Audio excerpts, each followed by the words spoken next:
I thought the king had more affected the Duke of Albany than Cornwall. It did always seem so to us. But now, in the division of the kingdom, it appears not which of the dukes he values most. Not this your son, my lord? His breeding, sir, hath been at my charge. I have so often blushed to acknowledge him that now I am braced to it. I cannot conceive you. Sir, this young fellow's mother could. Whereupon she grew round-wombed and had, indeed, sir, a son for her cradle ere she had a husband for her bed. Do you smell a fault? I cannot wish the fault undone, the issue of it being so proper. But I have a son, sir, by order of law, some year elder than this, who yet is no dearer in my account. Though this knave came something saucily to the world before he was sent for, yet was his mother fair. There was good sport at his making. And the whore's son must be acknowledged. Do you know this noble gentleman, Edmund? No, my lord. My lord of Kent. Remember him hereafter as my honorable friend. My services to your lordship. I must love you and sue to know you better. Sir, I shall study deserving. He hath been out 9 years, and away he shall again. The king is coming.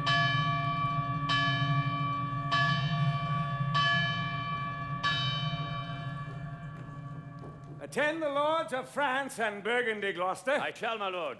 Meantime, we shall express our darker purpose. Give me the map there. Know that we have divided in 3 our kingdom, and 'tis our fast intent to shake all cares and business from our age, conferring them on younger strengths, while we, unburdened, crawl toward death. Our son of Cornwall, and you, our no less loving son of Albany, we have this hour a constant will to publish our daughters' several dowers, that future strife may be prevented now. The princes, France and Burgundy, great rivals in our youngest daughter's love, long in our court have made their amorous sojourn, and here are to be answered. Tell me, my daughters, since now we will divest us both of rule, interest of territory, cares of state, which of you, shall we say, doth love us most, that we our largest bounty may extend when nature doth with merit challenge? Goneril, our eldest born, speak first.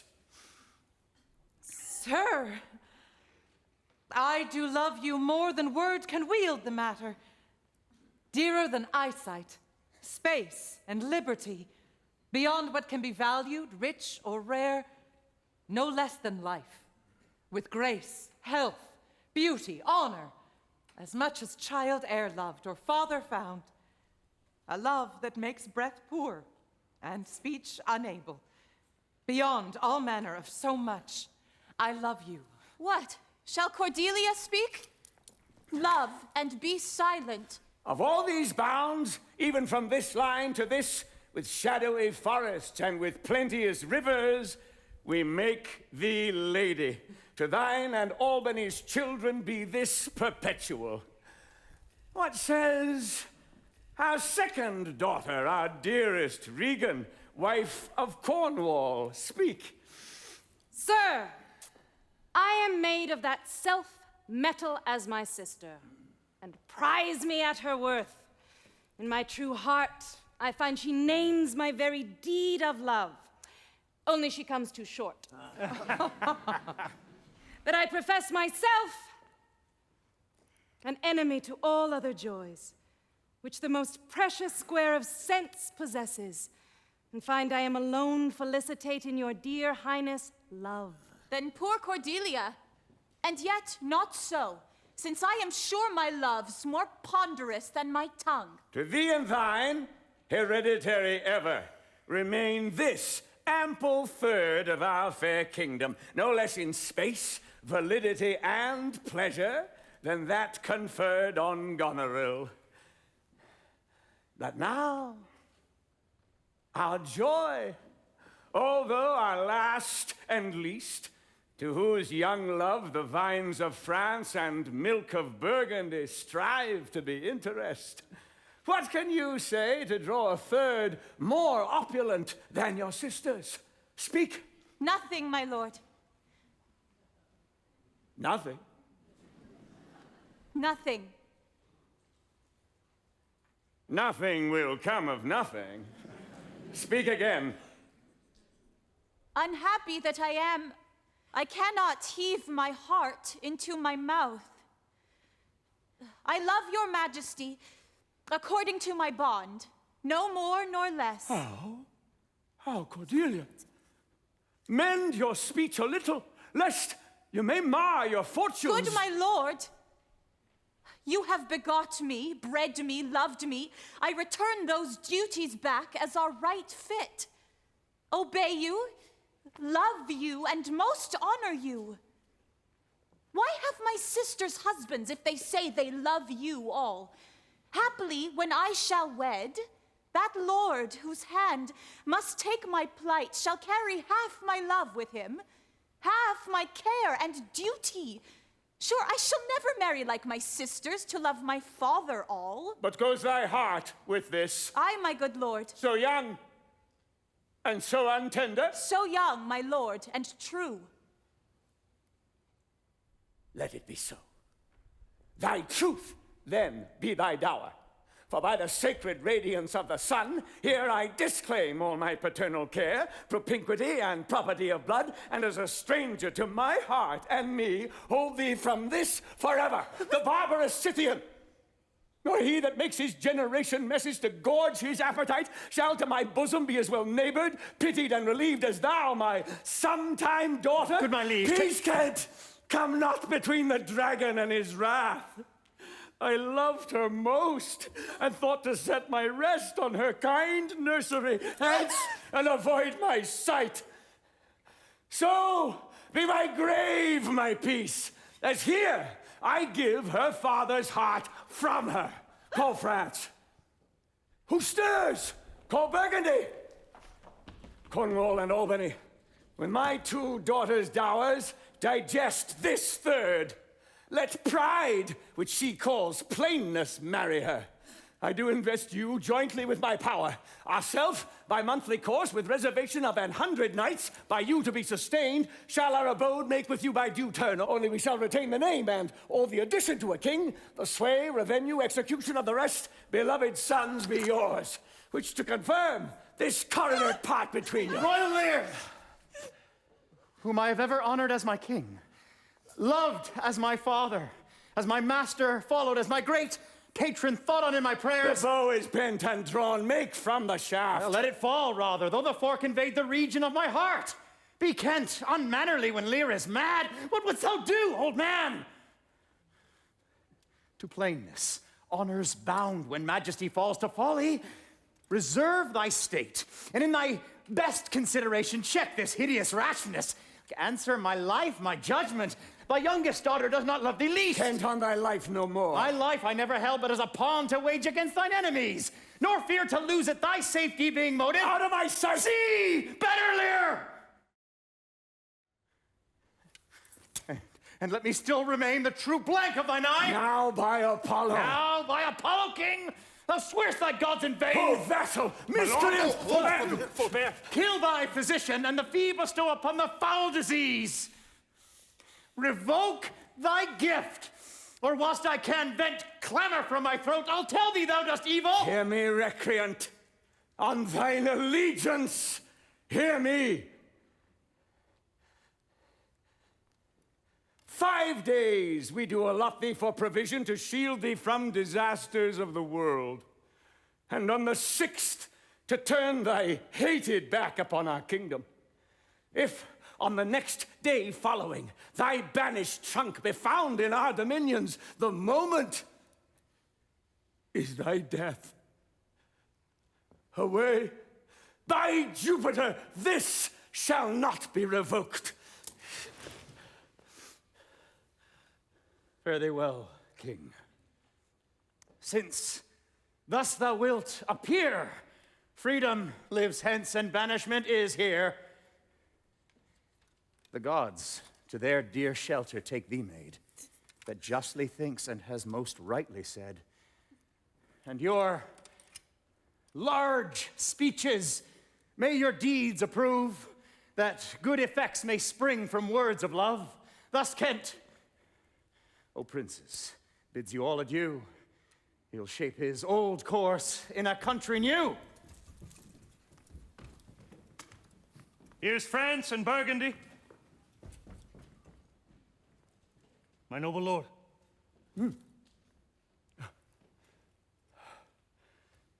My lord of Burgundy, we first address toward you, who with this king hath rivaled for our daughter.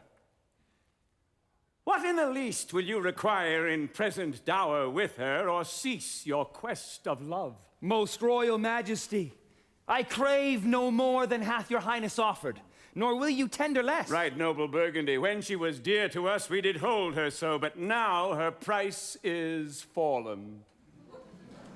Sir, there she stands.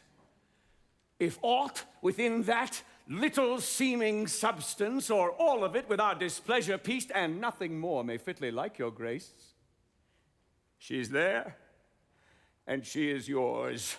I know no answer. Will you, with those infirmities she owes, unfriended, new adopted to our hate, dowered with our curse, and strangered with our oath, take her or leave her? Pardon me, royal sir. Election makes not up in such condition. Then leave her, sir, for by the power that made me, I tell you all her wealth. For you, great king, I would not from your love make such a stray to match you where I hate. Therefore beseech you, to avert your liking a more worthier way than on a wretch whom nature is ashamed almost to acknowledge hers. This is most strange, that she, who even but now was your best object, the argument of your praise, balm of your age, the best, the dearest, should in this trice of time commit a thing so monstrous to dismantle so many folds of favor. Sure, her offense must be of such unnatural degree that monsters it.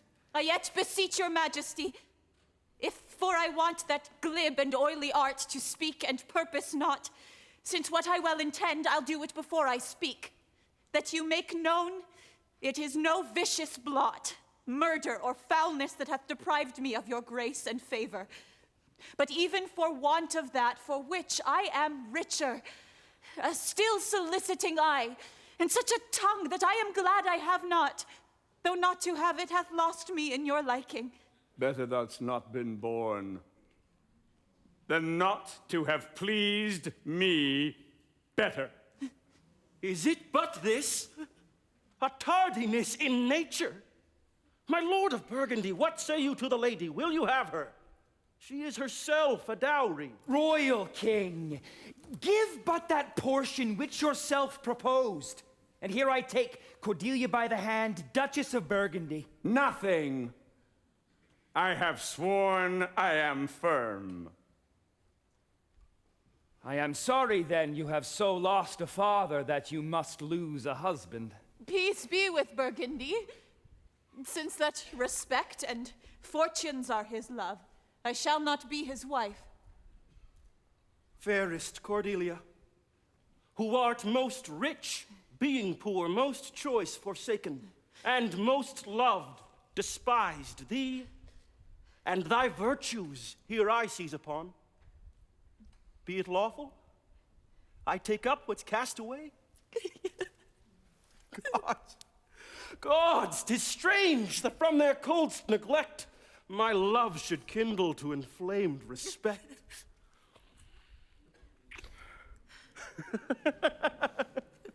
Thy dowerless daughter, king, thrown to my chance, is queen of us, of ours and our fair France. Thou hast a France, let her be thine, for we have no such daughter, nor shall ever see that face of hers again. Therefore be gone. Without our grace, our love, our benison. Come, noble Burgundy.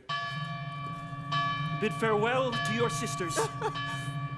The jewels of our father. With washed eyes, Cordelia leaves you. I know you what you are, and like a sister am most loath to call your faults as they are named. Love well our father. To your professed bosoms I commit him. But yet, alas, stood I within his grace, I would prefer him to a better place. So farewell to you both. Prescribe not us our duty. Let your study be to content your lord, who hath received you at fortune's alms. You have obedience scanted.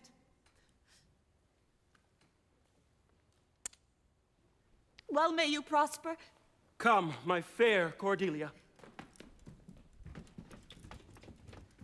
Sister, it is not little I have to say of what most nearly appertains to us both. I think our father will hence tonight. That's most certain. And with you, next month with us. You see how full of changes his age is.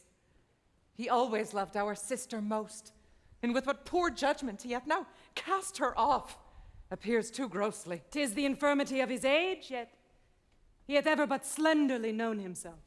The best and soundest of his time hath been but rash.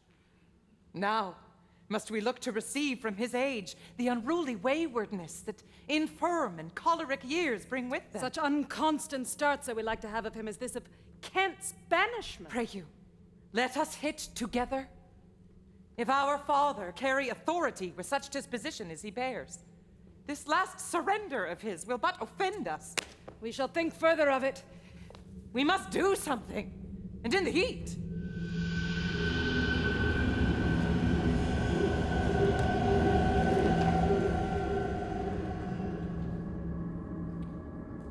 Thou nature art my goddess. To thy law my services are bound. Wherefore should I stand in the plague of custom and permit the curiosity of nations to deprive me? For that I am some 12 or 14 moonshines leg of a brother? Why bastard? Wherefore base? When my dimensions are as well compact, my mind as generous, and my shape as true as honest madam's issue, why brand they us with base? With baseness, bastardy, base, base, who in the lusty stealth of nature take more composition and fierce quality than doth within a dull, stale, tired bed go to the creating of a whole tribe of fops, got between asleep and wake. Well then, legitimate Edgar, I must have your land. Our father's love is to the bastard Edmund as to the legitimate. Fine word, legitimate. Well, my legitimate, if this letter speed and my invention thrive, Edmund the base shall top the legitimate. I grow, I prosper. Now, gods, you stand up for bastards. Kent banished thus, and France in choler parted, and the king gone tonight. All this done upon the gad. Edmund, how now? What news? I know no news, my lord. What paper were you reading? Nothing, my lord. Now what needed then that terrible dispatch of it into your pocket? The quality of nothing hath not such need to hide itself. Let's see. If it be nothing, I shall not need spectacles. I beseech you, sir, pardon me. It is a letter from my brother that I have not all o'erread, but for so much as I have perused, I find it not fit for your o'erlooking. Give me the letter, sir. Well, I shall offend either to detain or give it. Let's see, let's see. I hope, for my brother's justification, that he hath writ this but as an essay or taste of my virtue. This policy and reverence of age keeps our fortunes from us till our oldness cannot relish them. I begin to find an idle and fond bondage in the oppression of aged tyranny, Come to me that of this I may speak more. If our father would sleep till I waked him, you should enjoy half his revenue forever and live the beloved of your brother, Edgar. Sleep till I waked him, you should enjoy half his revenue. My son, Edgar, had he a hand to write this? A heart and brain to breathe it in? When came this to you? Who brought it? It was not brought me, my lord. There's the cunning of it. I found it, thrown in at the casement of my closet. Know you the character to be your brother's? It is his hand, my lord. But I hope his heart is not in the contents. Has he never before sounded you in this business? Never, Ha! my lord. But I have heard him oft maintain it to be fit that sons at perfect age and fathers declined, the father should be as ward to the son, and the son manage his revenue. Villain, villain, his very opinion in the letter!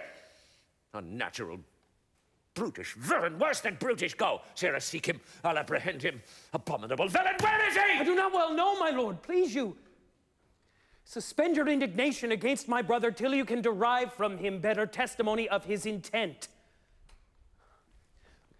I dare pawn down my life for him, that he hath writ this, but to feel my affection to your honor, and to no other pretense of danger.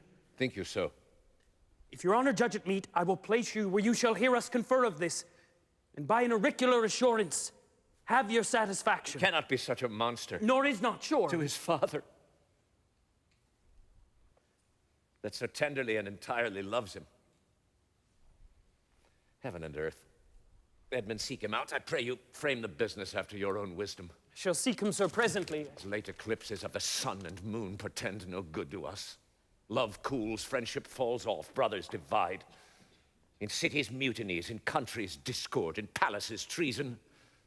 And the bond cracked twixt son and father. This villain of mine comes under the prediction. There's son against father. The king falls from bias of nature. There's father against child. We have seen the best of our time. Machinations, hollowness, treachery, and all ruinous disorders follow us disquietly to our graves. Find out this villain, Edmund, it shall lose thee nothing. Do it carefully. And the noble and true-hearted Kent banished his offense. Honesty. 'Tis strange. Strange. This is the excellent foppery of the world, that when we are sick in fortune, off in the surfeits of our own behavior, we make guilty of our disasters the sun, the moon, and the stars, as if we were villains on necessity, fools by heavenly compulsion, knaves, thieves, and treacherers by spherical predominance, drunkards, liars, and adulterers by an enforced obedience of planetary influence. And all that we are evil in by a divine thrusting on. An admirable evasion of whoremaster man to lay his goatish disposition on the charge of a star. My father compounded with my mother under the dragon's tail, and my nativity was under Ursa Major. So, it follows that I am rough and lecherous. But I should have been that I am had the maiden Leah's star in the firmament twinkled on my bastardizing. Patty comes. My cue is villainous melancholy.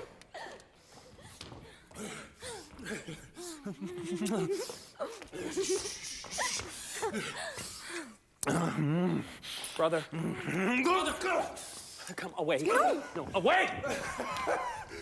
Oh, no! Brother Edmund! Oh, no. What serious contemplation are you in? When saw you my father last? Why, the night gone by. Spake you with him? Aye, 2 hours together. Parted you in good terms? Found you no displeasure in him, either in word nor countenance? No, none at all. Bethink yourself wherein you may have offended him, and at my entreaty forbear his presence till some little time hath qualified the heat of his displeasure, which at this instant so rageth in him. Some villain hath done me wrong. That's my fear. Pray you, Retire with me to my lodging, from whence I will fitly bring you to hear my lord speak. There's my key. I pray you, away. And if you do stir abroad, go armed. Armed? Brother! Brother, I do advise you to the best. Go armed. I've told you what I've seen and heard, but faintly. Nothing like the image and horror of it. Pray you, away. Shall I hear from you anon? I do serve you in this business.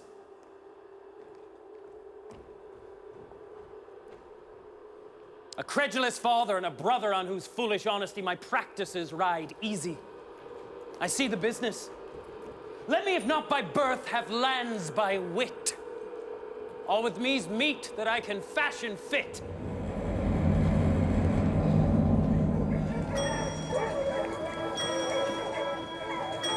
Did my father strike my gentleman for chiding of his fool? Aye, madam. By day and night he wrongs me. Every hour he flashes into one gross crime or other that sets us all at odds. I'll not endure it. His nights grow riotous, and himself upbraids us on every trifle. When he returns from hunting, I will not speak with him. Say I am sick. If you come slack of former services, you shall do well. The fault of it I'll answer. He's coming, madam, I hear him. Put on what weary negligence you please, you and your fellows. I'd have it come to question. If he distaste it, let him to my sister, whose mind and mine I know in that are one. Well, madam. I'll write straight to my sister to hold my very course. Go, prepare for dinner.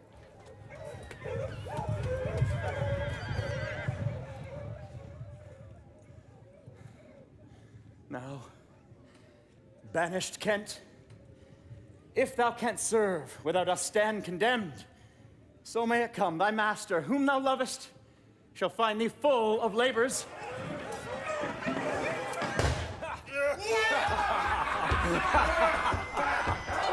Let me not stay a jot for dinner. Go, get it ready. Dinner!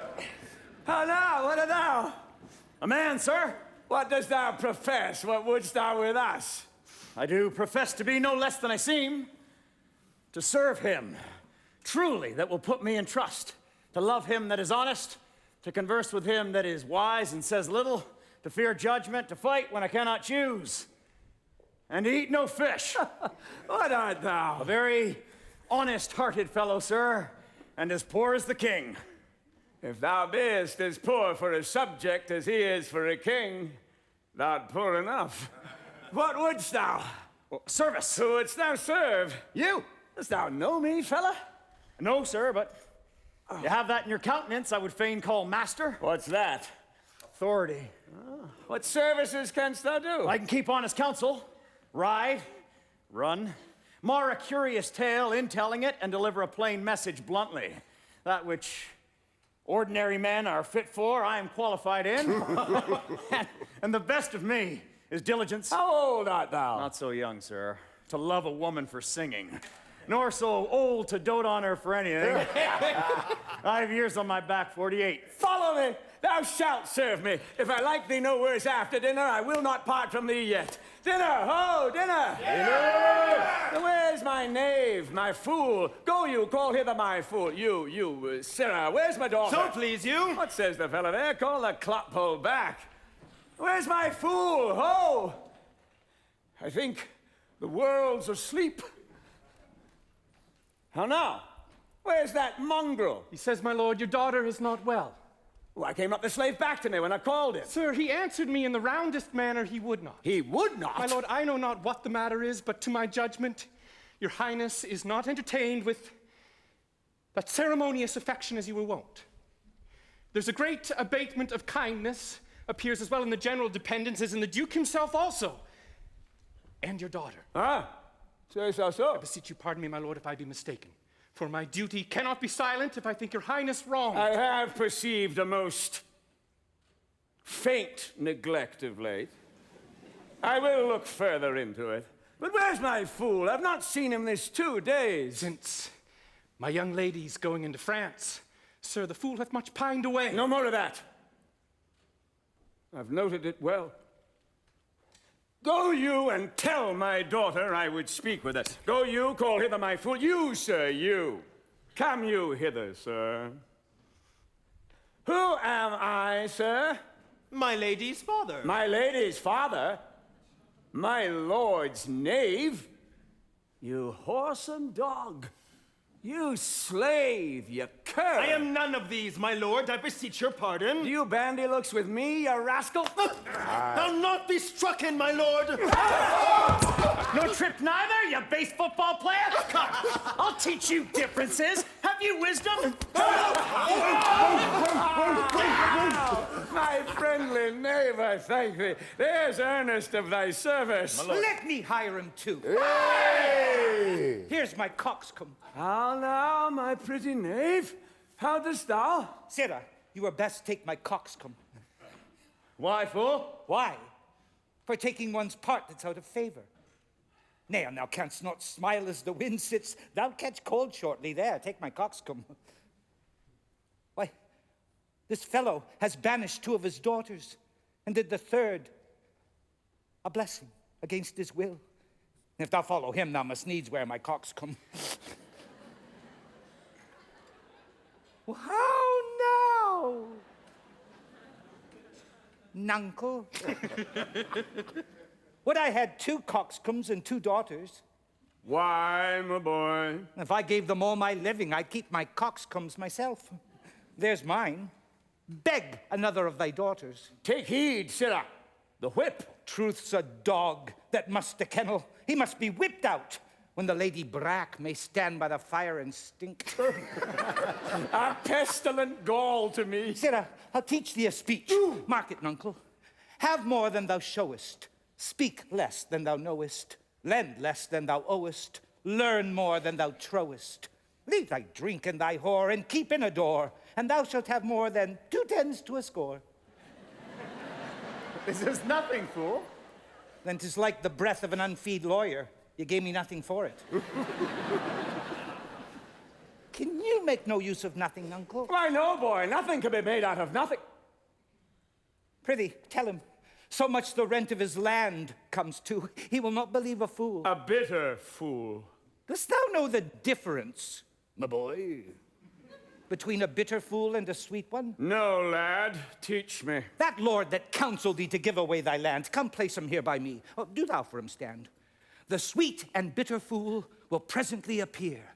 The one in motley here, the other found out there. Dost thou call me fool, boy? All thy other titles thou hast given away.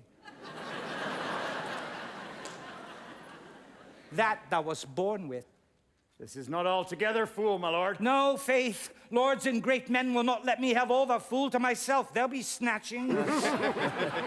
Nuncle, give me an egg, and I'll give thee 2 crowns. What 2 crowns shall they be? Why, after I've cut the egg in the middle and eat up the meat, the 2 crowns of the egg.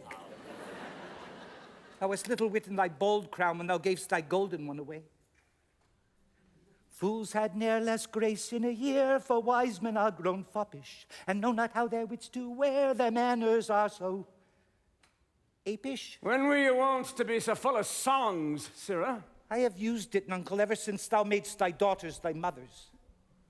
For when thou gavest them the rod and putst down thine own breeches, then they for sudden joy did weep, and I for sorrow sung, that such a king should play bo peep and go the fools among. Prithee, nuncle, keep a schoolmaster that can teach thy fool to lie. I would fain learn to lie. And you lie, sirrah, we'll have you whipped. I marvel what kin thou and thy daughters are. They'll have me whipped for speaking true, you'll have me whipped for lying, and sometimes I'm whipped for holding my peace. And I'd rather be any kind of thing than a fool. And yet I would not be thee, nuncle. Thou hast pared thy wit to both sides and left nothing in the middle. Here comes one of the pairings. How now, daughter?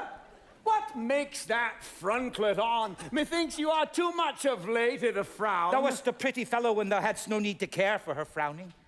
Now thou art an O without a figure. I am better than thou art now. I'm a fool. Thou art nothing. Yes, forsooth, I will hold my tongue so your face bids me, though you say nothing, mum. That's a shelled peas cod. Not only, sir, this, your all-licensed fool, but other of your insolent retinue do hourly carp and quarrel, breaking forth in rank and not to be endured riots. Sir, I had thought by making this well known unto you to have found a safe redress, but now grow fearful by what yourself too late have spoke and done, that you protect this course, and put it on by your allowance, which if you should, the fault would not scape censure, nor the redress sleep, which might do you that offense which else were shame, that then necessity will call discreet proceeding. For you know, nuncle, the head sparrow fed the cuckoo so long that it had its head bit off by it young. Are you our daughter? Come, sir, I would you would make use of your good wisdom, whereof I know you are fraught, and put away these dispositions which of late transport you from what you rightly are. May not an ass know when the cart draws the horse? Whoop, jug, I love thee. Does any here know me? This is not Lear. Does Lear walk thus? Speak thus? Where are his eyes? Who is it that can tell me who I am? Lear's shadow. I would learn that. For by the marks of sovereignty, knowledge, and reason, I should be false persuaded I had daughters. Which they will make an obedient father. Your name, fair gentlewoman. This admiration, sir, is much of the savor of other your new pranks. I do beseech you understand my purposes aright, as you are old and reverend should be wise. Here do you keep 100 knights and squires, men so disordered, so debauched and bold, that this our court, infected with their manners, shows like a riotous inn. Epicurism and lust make it more like a tavern or a brothel than a graced palace. The shame itself does speak for instant remedy. Be then desired by her that else will take the thing she begs. A little to disquantity your train, and the remainders that shall still depend to be such men as may besort your age, that know themselves and you. Darkness and devils! Saddle my horses, call my train together. Degenerate bastard! I'll not trouble thee. Yet have I left a daughter. You strike my people, and your disordered rabble makes servants of their betters. Woe that too late repents. Oh, you come, sir? Is it your will? Speak, sir. Prepare my horses. Ingratitude! Thou marble-hearted fiend, more hideous when thou show'st thee in a child than the sea monster. Pray, sir, be patient. Detested kite! Thou liest. My train are men of choice and rarest parts, that all particulars of duty know, and in the most exact regard support the worships of their name. O most small fault! How ugly didst thou in Cordelia show, which, like an engine, wrenched my frame of nature from the fixed place, drew from my heart all love, and added to the gall. Oh, Lear, Lear, Lear, beat at this gate that thy folly in, and thy dear judgment out. Go, go, my people. My lord, I am guiltless as I am ignorant of what hath moved you. It may be so, my lord. Hear nature here, dear goddess here. Suspend thy purpose if thou didst intend to make this creature fruitful. Into her womb convey sterility. Dry up in her the organs of increase, and from her derogate body never spring a babe to honor her. If she must teem, create a child of spleen, that it may live and be a thwart, disnatured torment to her. Let it stamp wrinkles in her brow of youth, with cadent tears fret channels in her cheeks, till all her mother's pains and benefits to laughter and contempt, that she may feel how sharper than a serpent's tooth it is to have a thankless child. Away! Away! Now, gods that we adore, whereof comes this? Never afflict yourself to know more of it, but let his disposition have that scope as dotage gives it.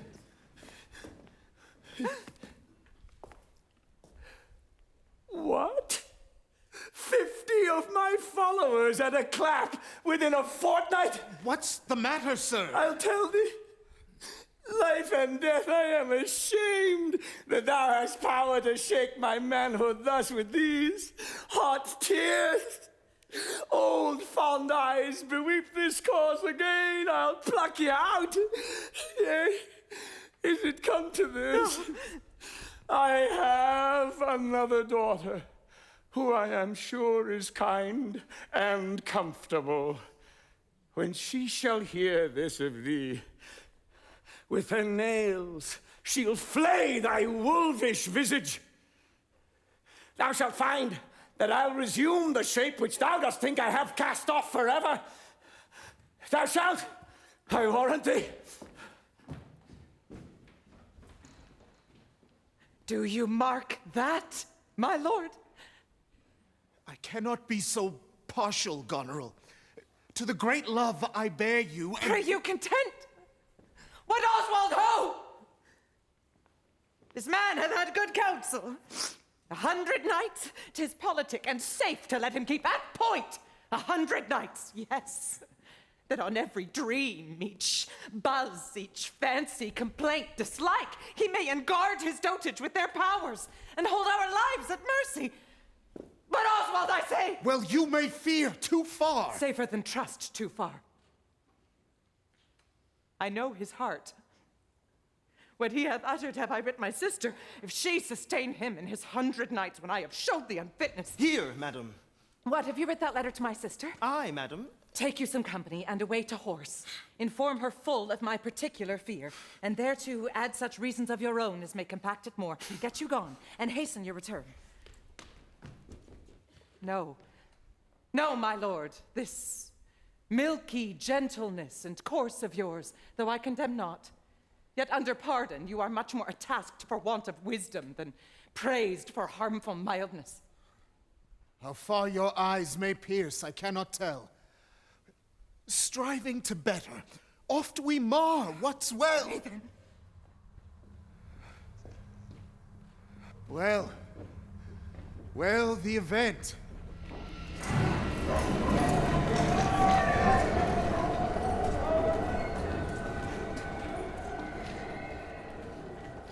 Go ye before to Regan with these letters. If your diligence be not speedy, I'll be there afore you. I will not sleep, my lord, till I've delivered your letters.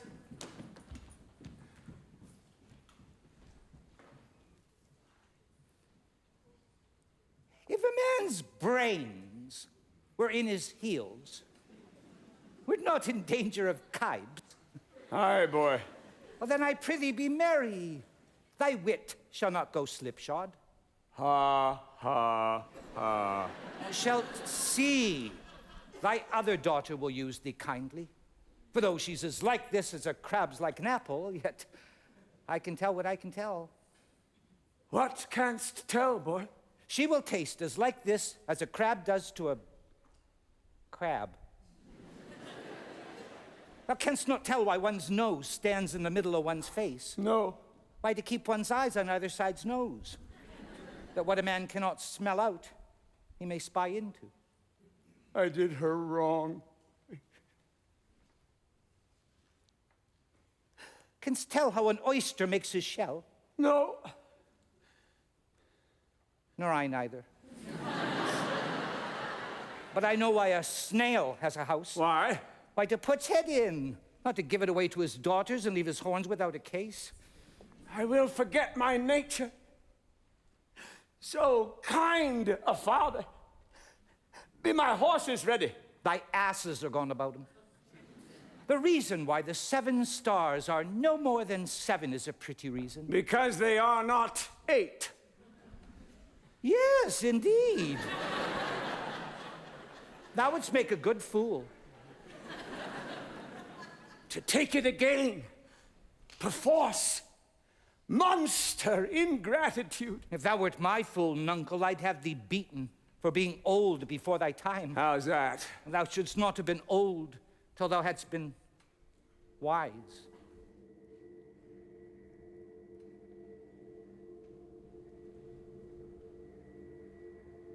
Oh, let me not be mad. Not mad.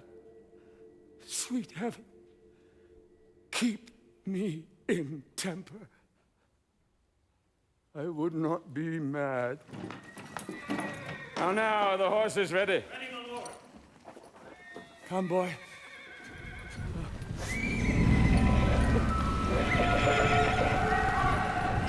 Sir, please get away, I say! Save thee, Tyrone. And you, sir. I've been with your father, giving him notice that the Duke of Cornwall and Regan, his Duchess, will be here with him this night. How comes that? Nay, I know not. Have you heard of no likely wars towards twixt the Dukes of Cornwall and Albany? Not a word. You may do then in time. Fare you well, sir. The Duke be here tonight. The better, best. This weaves itself perforce into my business. Briefness and fortune work. Oh, brother, a word! Descend, brother, I say.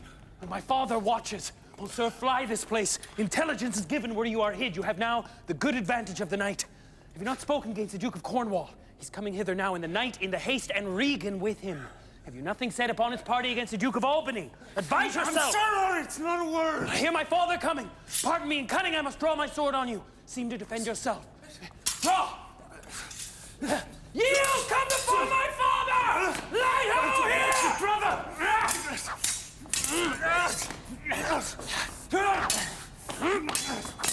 Torches! Torches! Fly, brother, fly! So farewell. Some blood drawn on me would be get opinion of my more fierce endeavor. I see drunkards do more than this in sport. Father! Father! Stop! Stop! It's no help! Now, Edmund, where's the villain? Look, sir, I bleed! Where is the villain, Edmund? Fled this way, sir, Shoot when by him. no Go means he after. could Torches! By no means what? persuade me to the murder of your lordship. Oh, strange, unnatural villain. I never begot him. When I tried to dissuade him from his intent, I threatened to discover him. He replied, "Thou unpossessing bastard, who would believe thee?" Let him fly far, not in this land shall he remain uncaught. He that finds him shall deserve our thanks, bringing the murderous coward to the stake. He that conceals him, death. Hark. The Duke's trumpets. I know not why he comes. All ports I'll bar. The villain shall not escape. The Duke must grant me that. Besides, his picture I will send far and near, that all the kingdom may have due note of him and of my land. Loyal and natural boy, I'll work the means to make thee capable. How now, my noble friend? I have heard strange news. How dost, my lord? Oh, madam, my old heart is cracked. It's cracked. What? Did my father's godson seek your life? He whom my father named, your Edgar. Oh, lady, shame would have it hid. Was he not companion with the riotous knights which tended upon my father? I know not, madam. 'Tis too bad, too bad. Yes, madam. He was of that consort. No marvel then, though he were ill affected. 'Tis they who've put him on the old man's death, to have the expense and waste of his revenues. I have this present evening from my sister been well informed of them, and with such cautions, that if they come to sojourn at my house, I'll not be there. Nor I, assure thee, Regan. Edmund, I hear you have shown your father a childlike office. It was my duty, sir. He did reveal the treachery and received this hurt, you see, striving to apprehend him. Is he pursued? Aye, my good lord. If he be taken, he shall never more be feared of doing harm. For you, Edmund, you shall be ours. Natures of such deep trust we shall much need. You we first seize upon. I shall serve you truly, sir, however else. For him I thank your grace. You know not why we came to visit you. Thus out of season, threading dark-eyed night. Occasions, noble Gloucester, of some poise, wherein we must have use of your advice. Our father he hath writ, so hath our sister of differences. The best I thought it fit to answer from our home.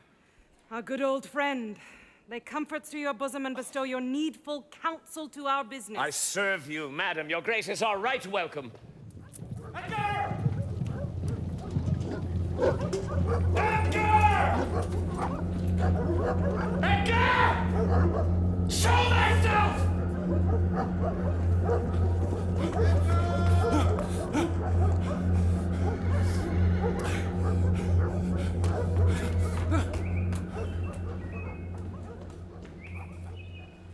Good dawning to thee, friend. Art of this house? Hi? Where may we set our horses? In the mire. Prithee, if thou lovest me, tell me. I love thee not. Why dost thou use me thus? I know thee not. Fellow, I know thee. What dost thou know me for? A knave, a rascal, a base, proud, shallow, beggarly, filthy, lily-livered knave. A whoreson, glass-gazing, super-serviceable, finical rogue, one that would be a bawd in way of good service, and are nothing but the composition of a knave, beggar, coward, pander, and the son and heir of a mongrel bitch. One that I will beat into clamorous whining if thou deniest the least syllable of thy addition. Why, what a monstrous fellow art thou, thus to rail on one that is neither known of thee nor knows thee. Why, what a brazen-faced varlet art thou, to deny thou knowest me. Is it 2 days since I tripped up thy heels and beat thee before the king? Draw, you rogue.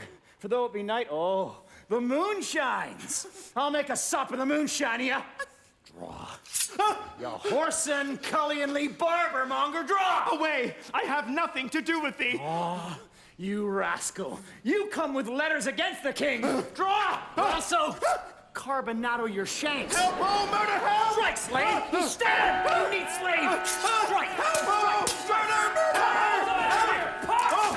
With you, Goodman boy, if you please come out, flesh, you come, young master! Here, peace upon your life! He dies that strikes again! What's the matter? The messengers from my sister and the king. What is your difference? Speak. I am scarce in breath, my lord. Oh, no marvel you so bestirred your valor, you cowardly rascal. Nature disclaims in thee. A tailor made thee. Oh, what a strange fellow. A tailor make a man. Aye, sir, a tailor. A stonecutter or a painter cannot have made him so ill, though they've been but 2 years of the trade. Speak yet. How grew your quarrel? This ancient ruffian, sir, whose life I have spared at suit of his gray beard, Thou whoreson Zed! Thou unnecessary letter, my lord.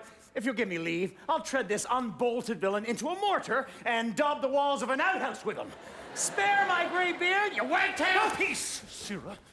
Beastly knave, know you no reverence? Yes, yes, sir. But anger has a privilege. Why art thou angry? That such a slave as that should wear a sword who wears no honesty. I smile you my speeches as I were a fool. A plague upon your epileptic visage. Art thou mad, old fellow? How fell you out? Say that. No contraries hold more antipathy than I in such a knave. Why dost thou call him knave? What is his fault? His countenance likes me not. No more perchance does mine, nor his, nor hers. Sir, it is my occupation to be plain. I've seen better faces in my time than stands on any shoulder that I see before me at this instant.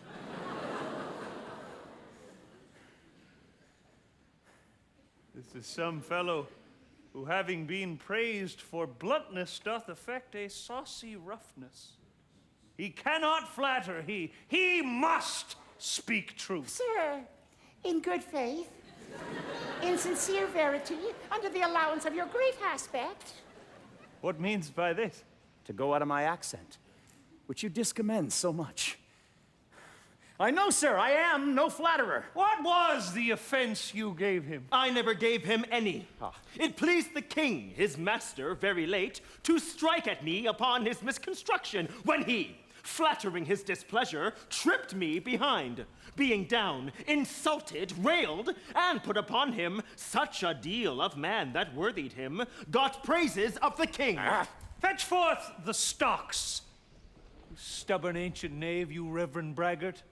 We'll teach you. Sir, I am too old to learn. Call not your stocks for me. I serve the king. You shall do small respect. Show too bold malice against the grace and person of my master, stalking his messenger. Fetch forth the stocks!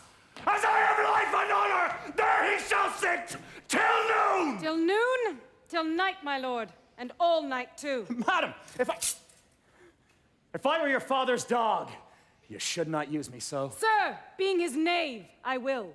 Come, bring away the stocks. Let me beseech your grace not to do so. The king, his master, needs must take it ill that he, so slightly valued in his messenger, should have him thus restrained? I'll answer that. My sister may receive it much more worse, to have her gentleman abused, assaulted. Put in his legs! Come, my good lord! Away!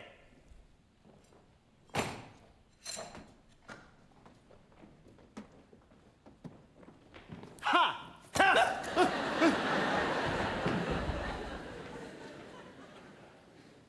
I'm sorry for thee, friend. 'Tis the Duke's pleasure, whose disposition all the world well knows will not be rubbed nor stopped.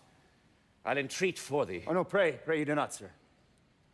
I've watched and traveled hard. Sometime I'll sleep out, the rest I'll whistle. Give you a good morrow.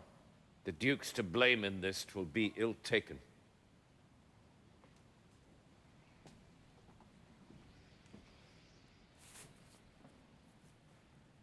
Approach, thou beacon to this underglobe, that by thy comfortable beams I may peruse this letter. Nothing almost sees miracles but misery. I know 'tis from Cordelia, who hath most fortunately been informed of my obscured course.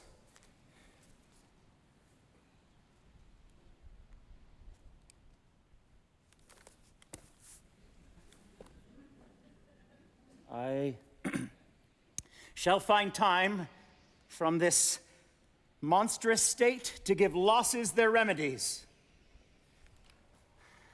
Fortune, good night. Smile once more. Turn thy wheel.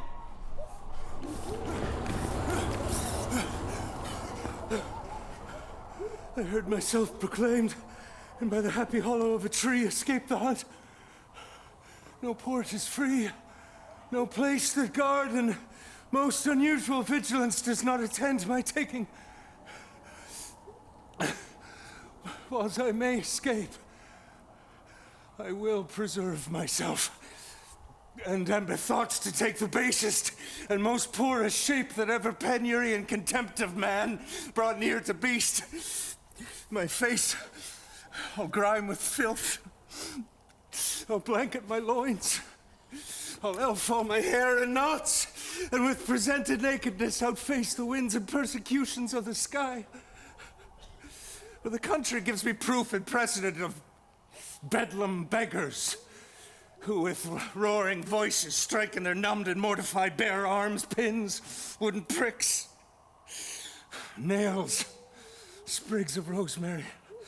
And with this horrible object from low farms, poor pelting villages, sheep coats and mills, sometime with lunatic bands, sometime with prayers, enforce their charity. Oh, Tulligog! Poor Tom! Poor Tulligog.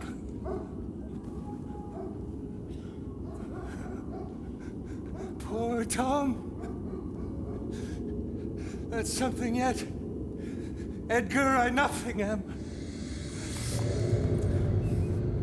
'Tis strange that they should so depart from home and not send back my messenger. As I learned the night before, there was no purpose in them of this remove. Hail to thee, noble master. Huh? Makest thou this shame thy pastime? No, my lord. Look! He wears cruel garters. Horses are tied by the head, dogs and bears by the neck, monkeys by the loins, and men by the legs. When a man's over lusty at legs, then he wears wooden nether stocks. What's he that hath so much thy place mistook to set thee here? It is both he and she, my lord. Your son and daughter. No. Yeah. No, I say. I say yea. By Jupiter, I swear no. By Juno, I swear aye. They durst not do it. They could not. Would not do it. 'Tis worse than murder to do upon respect such violent outrage. Resolve me with all modest haste which way thou mightst deserve, or they impose this usage coming from us. My lord, when at their house I did commend your highness letters to them, came there a reeking post from Goneril delivering letters, which presently they read, straight took to horse, commanded me to follow and attend. And meeting here the fellow which of late displayed so saucily against your highness, having more man than wit about me, I drew. Well, he raised the house with loud and coward cries. Your son and daughter found this trespass worth the shame which here it suffers. Winter's not gone yet if the wild geese fly that way. Where is this daughter? With the Earl, sir, here within. Follow me not. Stay here. Made you no more offense but what you speak of. None. How chance that the king come with so small a number? And now it's been set in the stocks for that question, thou it's well deserved it. Why, fool? All that follow their noses are led by their eyes, but blind men. And there's not a nose among 20 but can smell him that's stinking. Let go thy hold when a great wheel runs down a hill, lest it break thy neck with the following. But the great one that goes upward, let him draw thee after. When a wise man gives thee better counsel, give me mine again. Where learned you this, fool? Well, not in the stocks, fool. Deny to speak with me. They're sick. They're weary. They've traveled all night.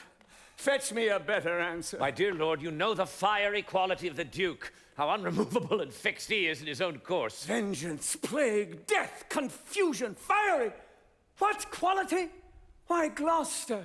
Gloucester, I'd speak with the Duke of Cornwall and his wife. Well, my good lord, I have informed them so. Informed them? Dost thou understand me, man? Aye, my good lord. The king would speak with Cornwall. The dear father would with his daughter speak. Commands, tends service. Are they informed of this? My breath and blood. Fiery? The fiery Duke? Tell the hot Duke that... But no. Not yet. Maybe he is not well. We are not ourselves when nature, being oppressed, commands the mind to suffer with the body. I'll forbear. Death on my state. Wherefore should he sit here? Give me my servant forth. Go tell the Duke and his wife I'd speak with them. Now! Presently! Bid them come forth and hear me, or at their chamber door I'll beat the drum till it cry sleep to death! Would have all well betwixt you. Oh, be my heart, my rising heart, but thou... Cry to it, nuncle, as the cockney did to the eels when she put him in the paste alive. She napped them on the coxcombs with a stick and cried down wantons down. Take that. Good morrow to you both. Hail to your grace. I am glad to see your highness. Regan, I think you are. I know what reason I have to think so. If thou shouldst not be glad, I would divorce me from thy mother's tomb, sepulchring an adulteress. Oh, are you free? Some other time for that. Beloved Regan, thy sister's naught. Oh, Regan, she hath tied sharp-toothed unkindness like a vulture here. I can scarce speak to thee. Thou not believe with how depraved a quality she... Oh, Regan. I pray you, sir, take patience. I have hope you less know how to value her desert than she to scant her duty. Say, how's that? I cannot think my sister in the least would fail her obligation.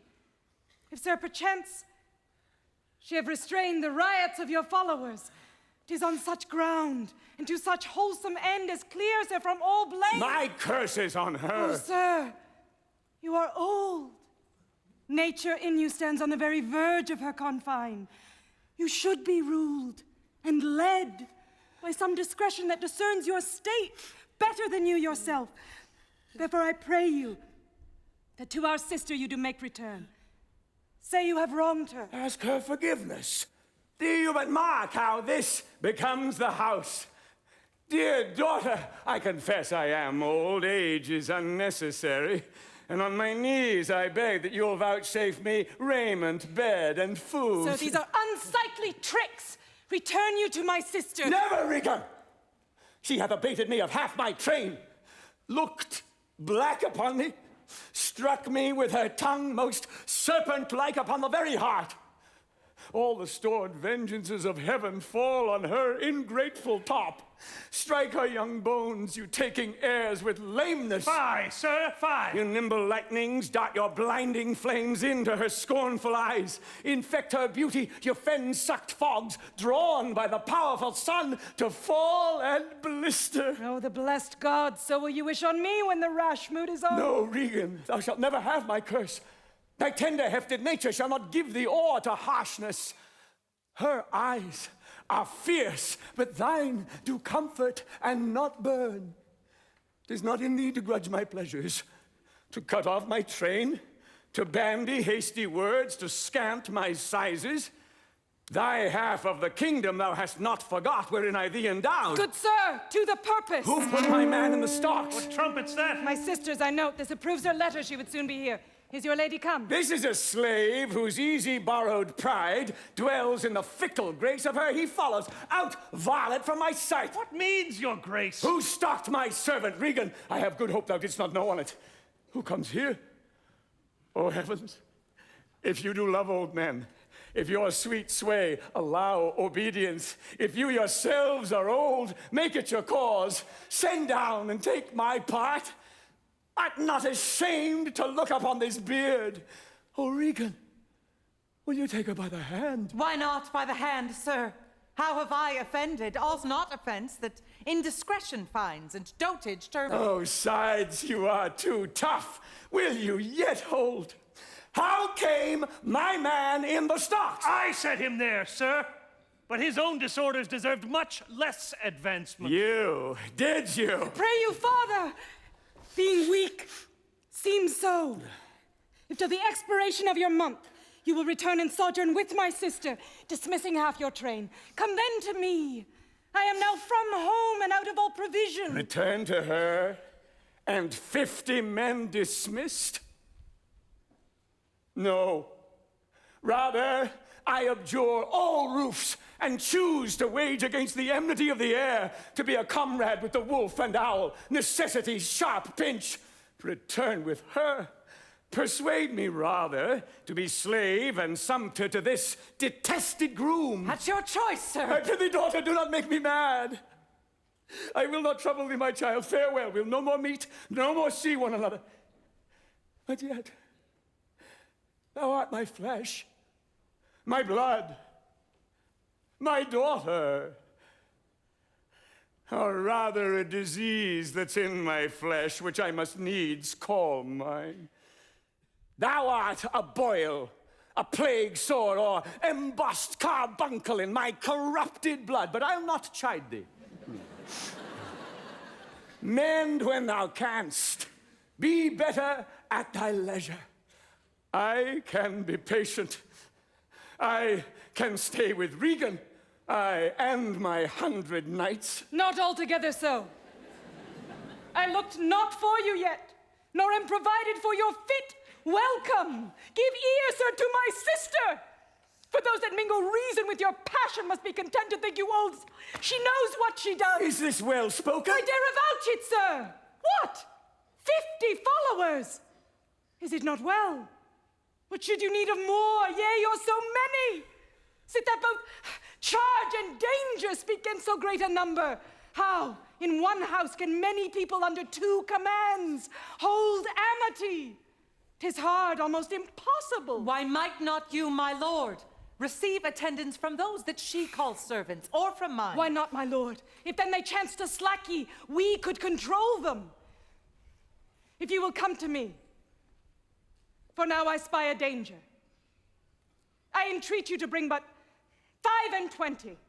To no more will I give place or notice. I gave you all. And in good time you gave it. Made you my guardians, my depositaries, but kept a reservation to be followed with such a number. What? Must I come to you with 5 and 20? Regan said you so. And speak again, my lord. No more with me. Those wicked creatures yet do look well favored when others are more wicked. Not being the worst stands in some rank of praise. I'll go with thee, Thy 50 yet doth double 5 and 20, and thou art twice her love. Hear me, my lord. What need you 5 and 20, 10, or 5 to follow in a house where twice so many have a command to tend you? What need 1? Oh, reason not the need. Our basest beggars are in the poorest things superfluous. Allow not nature more than nature needs. Man's life is cheap as beasts. Thou art a lady. If only to go warm were gorgeous, why nature needs not what thou gorgeous wearest, which scarcely keeps thee warm. But for true need, you heavens, give me that patience. Patience I need. You see me here, you gods, a poor old man, as full of grief as age. Wretched in both. If it be you that stirs these daughters' hearts against their father, fool me not so much to bear it tamely. Touch me with noble anger, and let not women's weapons, water drops, stain my man's cheeks. No, you unnatural hags! I will have such revenges on you both that all the world shall. I will do such things. What they are yet I know not, but they shall be the terrors of the earth. You think I'll weep? No, I'll not weep. I have full cause of weeping, but this heart will break into 100,000 flaws, or ere I'll weep. Oh, fool, I shall go mad. Let us withdraw. 'Twill be a storm. This house is little. The old man and his people cannot be well bestowed. 'Tis his own blame hath put himself from rest, and must needs taste his folly. For his particular, I'll receive him gladly, but not 1 follower. So am I purposed. Where is my lord of Gloucester? Followed the old man forth. He is returned. The king is in high rage. Whither is he gone? He calls for horse, but will I know not whither. It's best to give him way. He leads himself. My lord, entreat him by no means to stay. Alack, the night comes on, and the high winds do sorely ruffle. For many miles about, there's scarce a bush. Oh, sir! To willful men, the injuries that they themselves procure must be their schoolmasters. Shut up your doors. He is attended with a desperate train, and what they may incense him to, being apt to have his ear abused, wisdom bids fear. Shut up your doors, my lord. 'Tis a wild night. My Regan counsels well.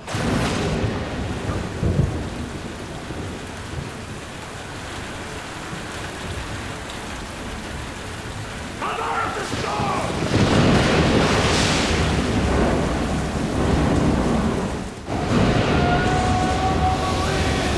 And crack your cheeks!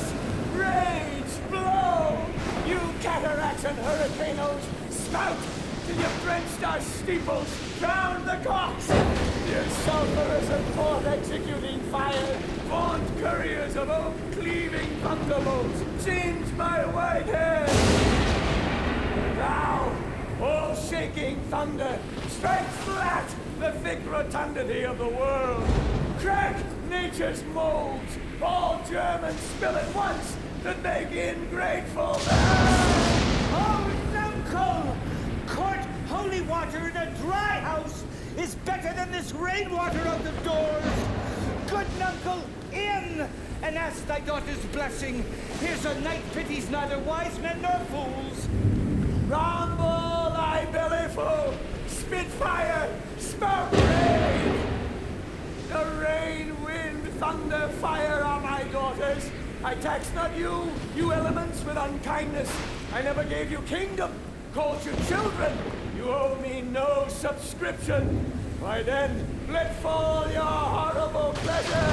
Here I stand, your slave, a poor, infirm, weak, and despised old man. But yet, I call you servile ministers that will, with two pernicious daughters, join your high-engendered battles against a head so old and white as this.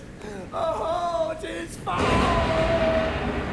He that has a house to put his head in has a good headpiece. No, I will be the pattern of all patience. I will say nothing. Lancer! Are you here? Things that love not such nights as these! Let the great gods that keep this dreadful pudder o'er our heads find out their enemies now. Tremble, thou wretch, that hast within thee undivulged crimes, unwhipped of justice. Cry these dreadful summoners grace. I am a man more sinned against than sinner. Alack! Bareheaded! Good my lord! Hard by here is a hovel. Some friendship will I lend against the tempest. Repose you there a while, will I to this hard house which even but now, demanding after you denied me to come in, return and force their scanted courtesy. My wits begin to turn. Come on, my boy. How dost, my boy? Hot cold. I'm cold myself. Where is this straw, my fellow? Come. The art of our necessities is strange, and can make vile things precious. Come, your hovel. Poor fool and knave. I have one part of my heart that's sorry yet for thee. Come, bring us to this hovel. Make content with his fortunes fit, though the rain, it raineth every day. True, boy. Alack, Edmund! I like not this unnatural dealing. When I desired their leave that I might pity him, they took from me the use of mine own house. Charged me on pain of perpetual displeasure, neither to speak of him and treat for him or any way sustain him. Most savage and unnatural! Say you nothing! I have received a letter this night. 'Tis dangerous to be spoken. I've locked the letter in my closet. These injuries the king now bears will be revenged home. There is part of a power already landed. We must incline to the king. I will look him and privily relieve him. Go you and maintain talk with the duke, that my charity be not of him perceived. If he ask for me, I am ill and gone to bed. If I die for it, as no less is threatened me. The king, my old master, must be relieved. There is strange things toward Edmund. Pray you be careful! His courtesy forbid thee. Shall the duke instantly know? Of that letter, too. This seems a fair deserving, and must draw me that which my father loses, no less than all. The younger rises when the old doth fall.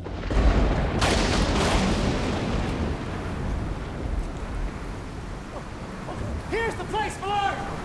Good my lord, enter! Let me alone. Good my lord, enter here! Wilt break my heart? I'd rather break mine own! Good my lord, enter! The tyranny of the open night's too rough for nature to endure! So 'tis to thee. But where the greater malady is fixed, the lesser is scarce felt. When the mind's free, the body's delicate. This tempest in my mind doth from my senses take all feeling else, save what beats there. Filial ingratitude. But I will punish home. No, I will weep no more. In such a night to shut me out? Pour on! I will endure. In such a night as this, oh, Regan, Goneril, your old kind father whose frank heart gave all. Oh, that way madness lies. Let me shun that, no more of that. Good my lord, enter here! Prithee, go in thyself, seek thine own ease. This tempest will not give me leave to ponder on things would hurt me more. But I'll go in. In, boy, go first. You, houseless poverty, nay. Get thee in. I'll pray, and then I'll sleep. Poor naked wretches, wheresoe'er you are that bide the pelting of this pitiless storm. How shall your houseless heads and unfed sides, your looped and windowed raggedness defend you from seasons such as these? Oh, I've ta'en too little care of this. Take physic, pomp. Expose thyself to feel what wretches feel, that thou mayst shake the superflux to them, and show the heavens more just. Help me! Help me! Here I am! Who's there? A spirit! A spirit! He says his name's Poor Tom. What art thou that dost grumble there in the straw? Come forth! The foul fiend! It follows me! Through the sharp hawthorn blows the cold wind. Go to thy cold bed and warm thee. Didst thou give all to thy daughters? And art thou come to this? Who gives anything to poor Tom, whom the foul fiend hath led through fire and through flame, through ford and whirlpool, over bog and quagmire, that hath laid knives under his pillow, set rat's bane by his porridge, made him proud of heart, and bless thy 5 winds, Tom's cold.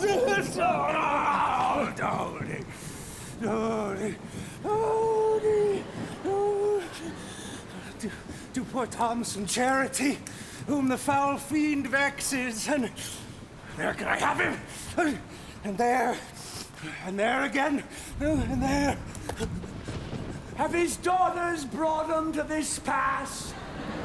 Couldst thou save nothing? Wouldst thou give them all? Nay, he reserved a blanket. Else we'd all been shamed. Now all the plagues that hang in the pendulous air light on thy daughters. He hath no daughter, sir. Death, traitor! Nothing could have subdued nature to such a lowness but his unkind daughters. Is it the fashion that discarded fathers should have thus little mercy on their flesh? Judicious punishment. 'Twas this flesh begot those pelican daughters. Pillicock sat on Pillicock Hill. This cold night will turn us all to fools and madmen. Take heed of the foul fiend. Obey thy parents. Keep thy words justly. Swear not. Commit not with man's sworn spouse. Tom's cold. What hast thou been? A serving man. Proud in heart and mind, I served the lust of my mistress' heart, and I did the act of darkness with her. I swore as many oaths as I spake words, and I broke them in the sweet face of heaven. One that slept in the contriving of lust, and waked to do it. Wine, love die deeply, dice dearly, and in woman I out-paramour the Turk. False of heart, light of ear, bloody of hand, hog in sloth, fox in stealth, wolf in greediness, dog in madness, lion in prey. Keep thy foot out of brothels, thy hand out of plackets, thy pen from lenders' books, and defy the foul fiend. Thou wert better in the grave than to answer with thy uncovered body this extremity of the skies. Is man no more than this? Consider him well. Thou owest the worm no silk, the beast no hide, the sheep no wool, the cat no perfume, huh? Here's three ons us are sophisticated. Thou art the thing itself. unaccommodated man is no more but such a poor, bare, forked animal as thou art. Off, you lendings, come, unbutton here. Oh, pretty knuckle, be contented. 'Tis a lovely night to swim in. Oh, look, here comes a walking fire. Oh, this is the foul fiend Flippity Gibbet. He hurts the poor creature of earth. How fares your grace? What's he? Who are you? What is you seek? What are you there? Your name? And poor Tom, that eats the swimming frog, the toad, drinks the green mantle of the standing pool, who is whipped, stalked, punished, and imprisoned. Peace, thou fiend! What hath your grace no better company? The Prince of Darkness is a gentleman. Our flesh and blood, my lord, is grown so vile that it doth hate what gets it. Tom's cold. Pray you, go in with me. First, let me talk with this philosopher.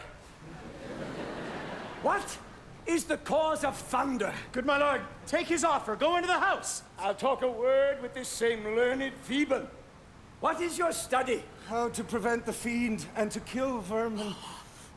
Let me ask you one word in private. Importune him once more, my lord, to go. His wits begin to unsettle. Canst thou blame him? His daughters seek his death. Ah, that good Kent. He said it would be thus, poor banished man.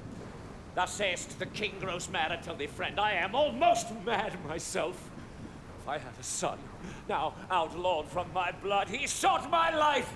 But lately, very late, I loved him, friend. No father, his son dearer. True to tell thee, the grief hath crazed my wits. What a night's this.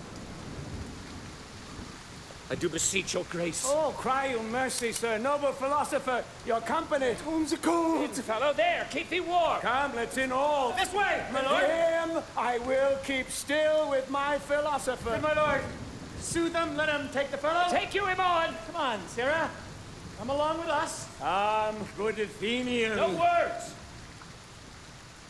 No words.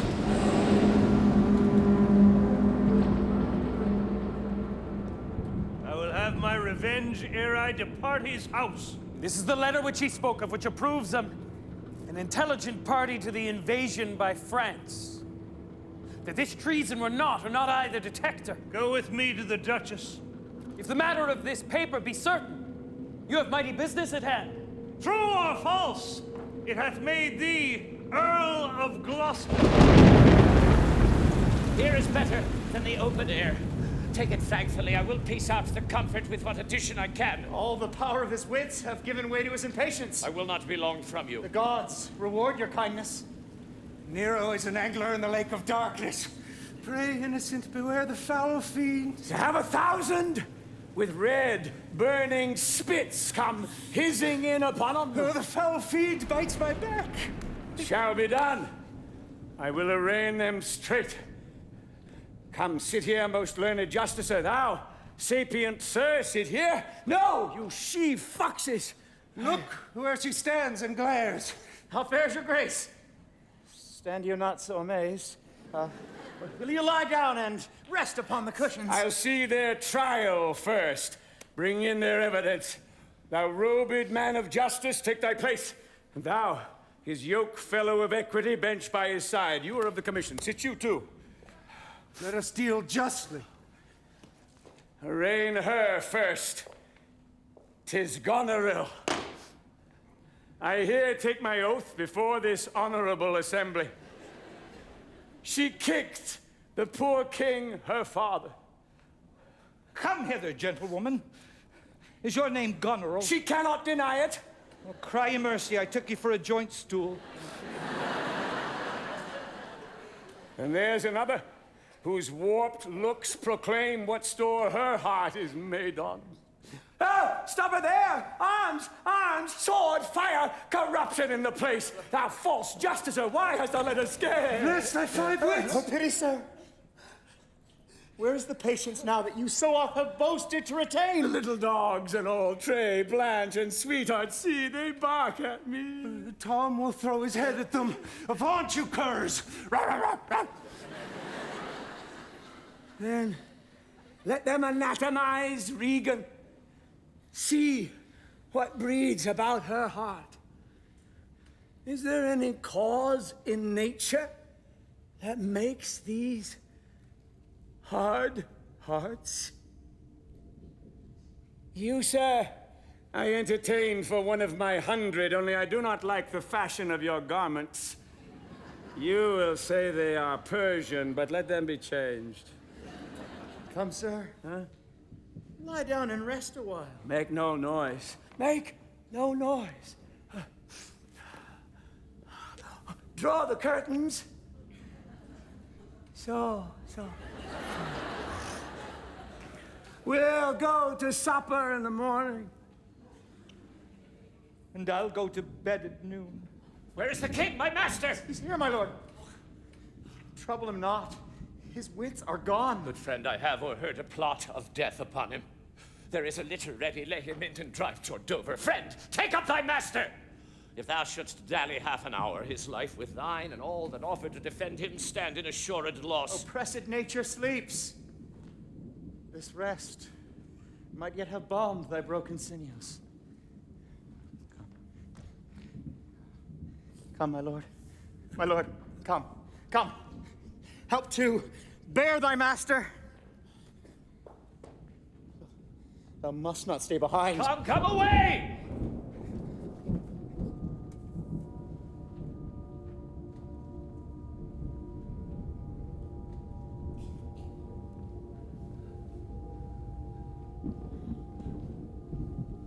Who alone suffers most in the mind, leaving free things and happy shows behind.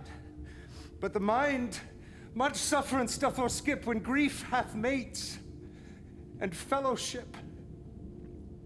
How light and portable my pain seems now, and that which makes me bend makes the king bow. He childed as I fathered. Tom away, what more shall happen tonight? Safe 'scape the king.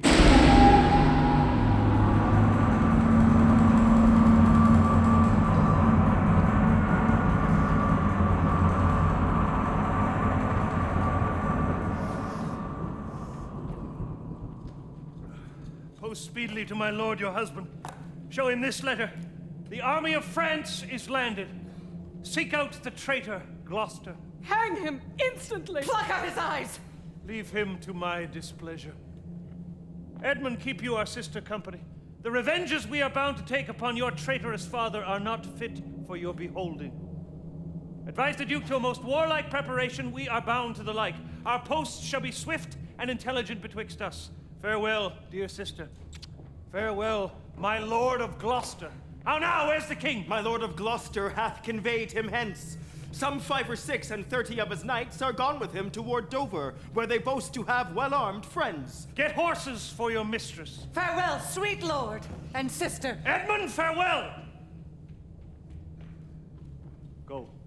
Seek out the traitor Gloucester, bring him before us, pinion him like a thief. Though well we may not pass upon his life without the form of justice, yet our power shall do a courtesy to our wrath. My lord! Who's there? The traitor! Ungrateful fox is he! Bind fast his corky arm. What means your grace is good, my friends. Consider you are my guests. Do me no foul play, friends. Bind him, I say! Hard! Oh, filthy traitor! Merciful lady as you are, I am not. To this chair, bind him. Villain, thou shalt find. It is most ignobly done to pluck me by the beard. So white and such a traitor! I am your host! What will you do? Come, sir. What letters had you late from France? Be simple answered, for we know the truth. And what confederacy have you with the traitors now landed in the kingdom? To whose hands you have sent the lunatic king? Speak! I have a letter, guessingly set down, which came from one that's of a neutral heart, and not from one opposed. Cunning. And false. Where hast thou sent the king? To Dover. Wherefore to Dover? Wast thou not charged at peril? Wherefore to Dover? Let him first answer that. Because I would not see thy cruel nails pluck out his poor old eyes. but I shall see the winged vengeance overtake such children. See it, shalt thou never. Fellows, hold the chair.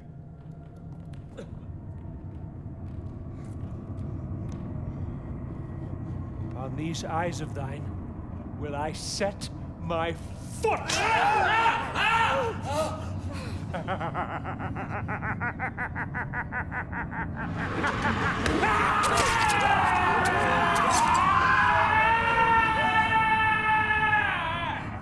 One side will mock another, the other too. If you see vengeance... Hold your hand, my lord! I have served ever since I was a child. But better service have I never done than now to beat you whole. Now you don't. My servant! Come on! Take the chance of anger. Give me your sword. A peasant, stand up!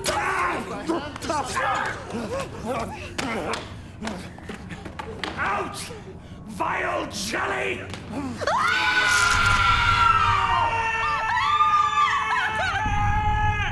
Where is thy luster now? Where is my son, Edmund? You called on him that hates thee. It was he unfolded thy treasons to us, who is too good to pity thee. Oh, my follies. That Edgar was abused. Go, thrust him out at gates and let him smell his way to Dover. How is my lord? How look? I have received a hurt. Follow me, lady. Throw this slave upon the dunghill! Regan, I bleed apace. Most untimely comes this hurt. Give me your arm!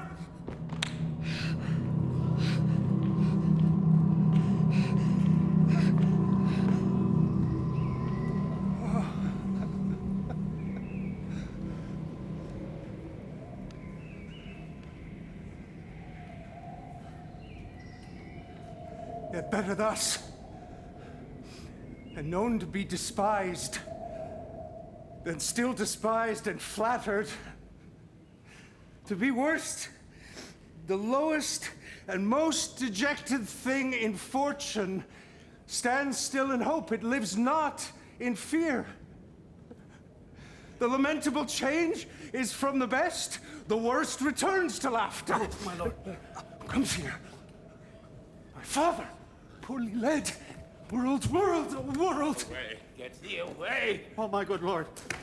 I have been your tenant, and your father's tenant these many years. Good friend, be gone. Thy comforts can do me no good at all. Thee they may hurt. You cannot see your way. I have no way, and therefore want no eyes. I stumbled when I saw. Oh, dear son Edgar, the food of thy abused father's wrath. Might I but live to see thee in my touch, I'd say I had eyes again. Oh, no, who's there? God, who can say I'm at the worst time? Worse than ever I was. Poor mad Tom. Worse I may be yet. The worst is not, so long as we can say this is the worst. Hello, where goest? Is it a beggar man? I'm a lord madman and beggar too. With the last night's storm I such a fellow saw, which made me think a man a worm, my son. Came then into my mind, and yet my mind was then scarce friends with him. I have heard more since. As flies to wanton boys are we to the gods. They kill us for their sport. Bless thee, master. Is that the naked fellow? Aye, my lord. Get me away and bring some covering for this naked soul, which I'll entreat to lead me. Alack, sir, he's mad. 'Tis the time's plague, when mad men lead the blind. I'll bring him the best apparel I have. Come on it, what will. Sirrah, naked fellow. Poor Tom's cold. I cannot daub it further. Come hither, fellow. Yet I must.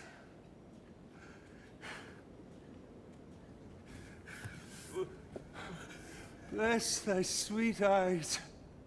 They bleed. Knowest thou the way to Dover? Both stile and gate, horseway and footpath, poor Tom hath been scared out of his good wits. And bless thee, goodman son, from the foul fiend. Take this purse. That I am wretched makes thee the happier. The heavens deal so still. Let the superfluous and lust-dieted man that slaves your ordinance, that will not see because he does not feel your power quickly. So distribution should undo excess, and each man have enough. Knowest thou, Dover? Aye, master. There is a cliff whose high and bending head looks fearfully in the confined deep. Bring me but to the very brim of it. From that place I shall no leading need. Give me thy arm.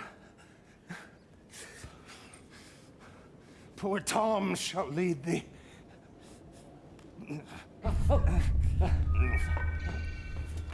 Welcome, my lord. I marvel our mild husband not met us on the way. Now, where's your master? Madam within, but never man so changed. I told him of the army that was landed, he smiled at it. I told him you were coming, his answer was the worse. Of Gloucester's treachery and of the loyal service of his son, when I informed him, then he called me sot, and told me I had turned the wrong side out. Then shall you go no further. It is the cowish terror of his spirit that dares not undertake. Our wishes on the way may prove effects. Back, Edmund, to my brother. Hasten his musters and conduct his powers. I must change names at home and give the distaff into my husband's hands. This trusty servant shall pass between us. Ere long you are like to hear, if you dare venture on your own behalf, a mistress's command. Wear this. Spare speech. Decline your head. This kiss, if it durst speak, would stretch thy spirits up into the air.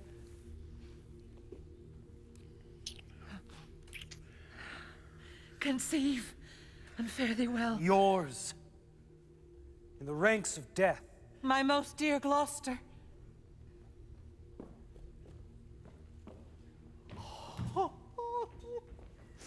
The difference of man and man! To thee a woman's services are due. A fool usurps my bed. Madam, here comes my lord.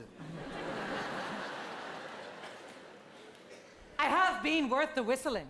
Oh, Goneril, you are not worth the dust which the rude wind blows in your face. No more, the text is foolish. If wisdom and goodness to the vile seem vile, what have you done? Tigers, not daughters, what have you performed? A father and a gracious aged man. Milk-livered man! That bearst a cheek for blows, a head for wrongs. Where's thy drum? France spreads his banners in our noiseless land, whilst thou, a moral fool, sits still and cries, alack, why does he so? See thyself, devil! O vain fool! Were it my fitness to let these hands obey my blood, they were apt enough to dislocate and tear thy flesh and bones. Howe'er thou art a fiend, a woman's shape doth shield thee. Marry your manhood. My lord! What news? The Duke of Cornwall's dead, slain by a servant going to put out the eyes of Gloucester. Gloucester's eyes? This letter, madam, craves a speedy answer. 'Tis from your sister. One way I like this well, but being widow and my Gloucester with her, I'll read and answer. Where was his son when they did take his eyes? Come with my lady hither. He is not here? No, my good lord, I met him back again. Knows he the wickedness? Aye, my good lord, 'twas he informed against him, and quit the house on purpose that their punishment might have the freer course. Gloucester, I live to thank thee for the love thou showedst the king, and to revenge thine eyes. Come hither, friend. Tell me more what thou knowest. Alack, it is he. Why, he was met even now as mad as the vexed sea, singing aloud, crowned with rank hemlock, nettles, cuckoo flowers, and all the idle weeds that grow in our sustaining corn.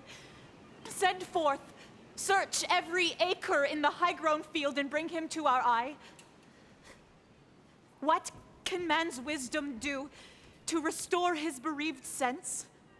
He that helps him take all my outward worth. There is means, madam. Our foster nurse of nature is repose, the which he lacks, that to provoke in him are many herbs operative, whose power will close the eye of anguish. All blessed secrets, all you unpublished virtues of the earth, spring with my tears. Be aidant and remediate in the good man's distress. Seek for him. News, madam! The British forces are marching hitherward. Our preparation stands in expectation of them. Oh, dear father, it is thy business that I go about. No blown ambition doth our arms incite, but love, dear love, and our aged father's right. Soon may I hear and see him. But have my brother's powers set forth. Aye, madam. Himself in person there. Madam, with much ado, your sister is the better soldier. Lord Edmund, spake not with your lord at home. No, madam. What might import my sister's letter to him? I know not, lady. Faith! 'Twas great ignorance, Gloucester's eyes being out, to let him live. Edmund, I think, is gone to dispatch his knighted life. I must needs after him, madam, with my letter. Our troops set forth tomorrow. Stay with us. The ways are dangerous. I may not, madam. My lady charged my duty in this business. Why should she write to Edmund? Might not you transport her purposes by word? Be like some things, I know not what. I love thee much.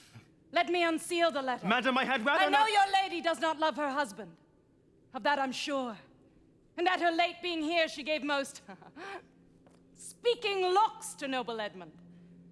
I know you are of her bosom. I, madam? I speak in understanding. Yar, I note. Therefore I do advise you, take this note. My lord is dead. Edmund and I have talked, and more convenient is he for my hand than for your lady's. You may gather more. If you do see him, give him this. And when your mistress hears thus much from you, I pray, desire her, call her wisdom to her. So fare you well. If you do chance to hear of that blind traitor, preferment falls on him that cuts him off. Would I could meet him, madam. I should show what party I do follow. Fare thee well.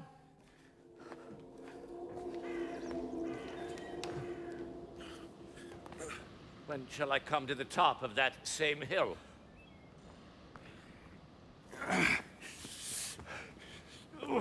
You do climb up it now. Look how we labor. Methinks the ground is even. Horrible steep. Hark! Do you hear the sea? No, truly. Why, then your other senses grow imperfect by your eyes' anguish. So may it be indeed. Methinks thy voice is altered, and thou speakst in better phrase and matter than thou didst. Oh, you are much deceived, and nothing am I changed but in my garments. Methinks you're better spoken. Come on, sir. Oh, God! Come on!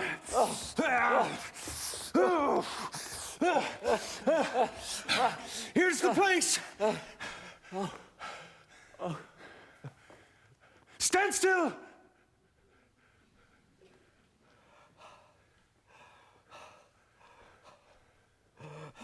How fearful and daisy 'tis to cast one's eyes so low! The crows and choughs that wing the midway air show scarce so gross as beetles. The fishermen that walk upon the beach appear like mice. And yon tall anchoring bark almost too small for sight. I'll look no more lest my brain turn and the deficient sight topple down headlong. Set me where you stand. Give me your hand.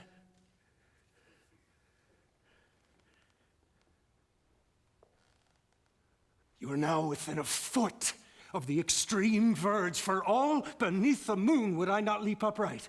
Let go my hand. Here, friends, a jewel.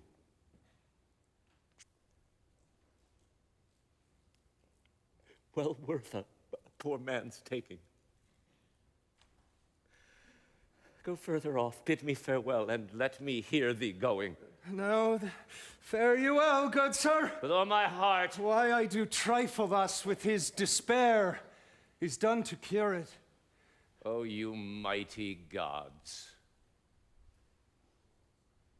This world I do renounce.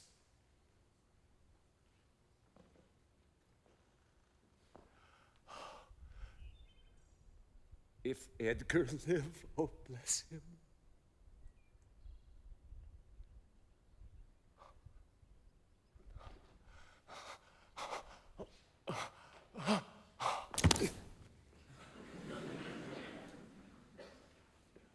Had he been where he thought, by this had thought been past. Alive or dead? Who you, sir? Friend! Hear you, sir? Speak? He might have died indeed. Yet he revives. What are you, sir? Away and let me die. Hadst thou been aught but gossamer, feathers, air, so many fathom down precipitating, thou shivered like an egg. But thou dost breathe, hast heavy substance, bleeds not, speak'st, art sound. Thy life's a miracle. Speak yet again. But have I fallen or no? From the dread summit of this chalky bourne, look up a height. Do but look up. Alack, I have no eyes.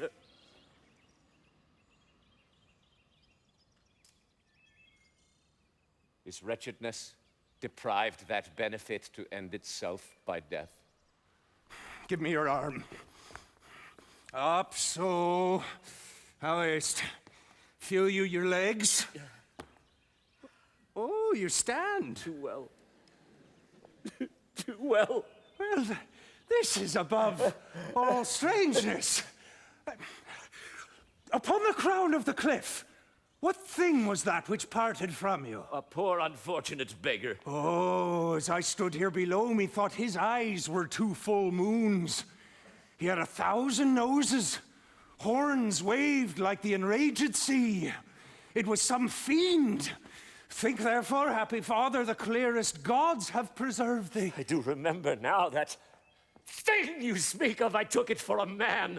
Often 'twould say, the fiend, he led me to that place. Bear free and patient thoughts. Who comes here? Oh, thou side-piercing sight. No, they cannot touch me for coining. I am the king himself. Nature's above art in that respect. There's your press money. That fellow handles his bow like a crow keeper. Draw me a clothier's yard. Oh, look, a mouse. Peace. This piece of toasted cheese will do it.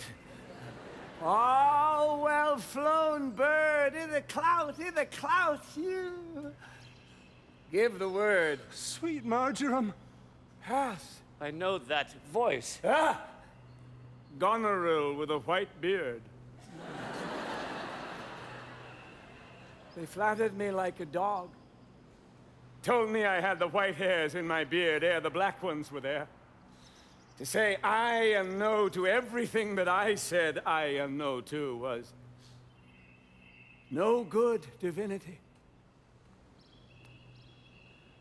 When the rain came to wet me once, and the wind to make me chatter, when the thunder would not peace at my bidding. There I found him. There I smelt him out. Go to. They're not men of their words. They told me I was everything. 'Tis a lie. I'm not ague-proof. The trick of that voice I do well remember. Is't not the king? Aye, every inch a king. When I do stare, see how the subject quakes. I pardon that man's life. What was thy cause? Adultery? Thou shalt not die? Die for adultery? No. The wren goes to it, and the small gilded fly does lecture in my sight. Let copulation thrive. For Gloucester's bastard son was kinder to his father than my daughters got tween the lawful sheets. To it, luxury pell-mell, for I lack soldiers. Behold, yon simpering dame, whose face between her forks presages snow, that minces virtue and does shake the head to hear of pleasure's name. The fit you nor the soiled horse goes to it with a more riotous appetite. Down from the waist, they're centaurs, though women all above, but to the girdle do the gods inherit. Beneath is all the fiends.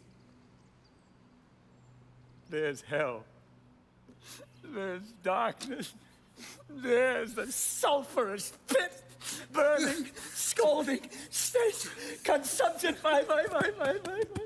Give me an ounce of civet, good apothecary, sweeten my imagination. There's money for thee. Let me kiss that hand. Let me wipe it first. It smells of mortality. Oh, thou ruined piece of nature. This great world will so wear out to naught. Dost thou know me? I remember thine eyes well enough. Dost thou squinny at me? No, do thy worst, blind Cupid, I'll not love. Read thou this challenge. Mark but the penning of it. Were all thy letters sons, I could not see. Read! What, with the case of eyes? Oh, are you there with me? No eyes in your head, no money in your purse. Your eyes are in a heavy case, your purse is in a light, yet you see how this world goes? I see it feelingly. What, art mad? A man may see how this world goes with no eyes. Look with thine ears. See how yon justice rails upon yon simple thief. Hark in thine ear. Change places. And handy-dandy. Which is the justice? Which is the thief?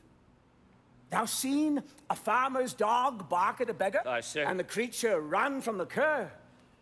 There mightst thou behold the great image of authority. A dog's obeyed in office. Thou rascal beetle, hold thy bloody hand. Why dost thou lash that whore? Strip thine own back. Thou hotly lust to use her in that kind for which thou whipp'st her. Through tattered clothes great vices do appear. Robes and furred gowns hide all. Plate sin with gold, and the strong lance of justice hurtless breaks. Arm it in rags, a pygmy's straw does pierce it. None does offend. None, I say, none. I label them. Take that of me, my friend, who have the power to seal the accuser's lips. Get thee glass eyes, and like a scurvy politician seem to see the things thou dost not. Now, pull off my boots. Harder, harder.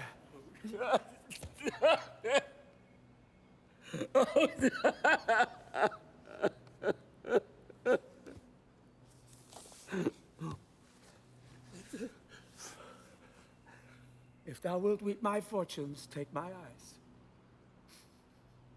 I know thee well enough. Thy name is Gloucester. Thou must be patient. We came crying hither. Thou knowest, the first time that we smell the air, we wail and cry. I preach to thee, mark me. Alack the day. When we are born, we cry that we're come to this great stage of fools. This is a good block. 'Twere a delicate stratagem to shoe a troop of horse with felt. I'll put it in proof. When I've stolen upon these sons-in-law, then kill. Oh, here he is. Lay hands on him. Sir, your most dear daughter Cordelia. No rescue. What? A prisoner? I'm even the natural fool of fortune. Use me well, you shall have ransom. Let me have surgeons, I am cut to the brain. You shall have anything. I am a king, my masters, know you that? You are a royal one, and we obey you. Then there's life in it.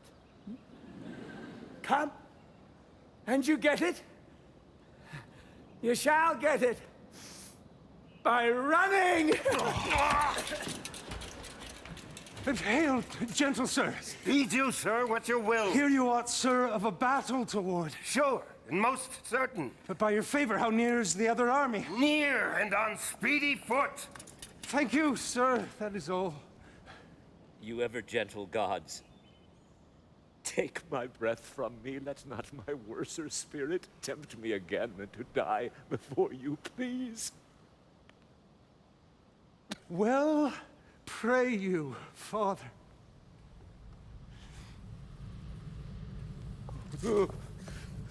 Now, good sir,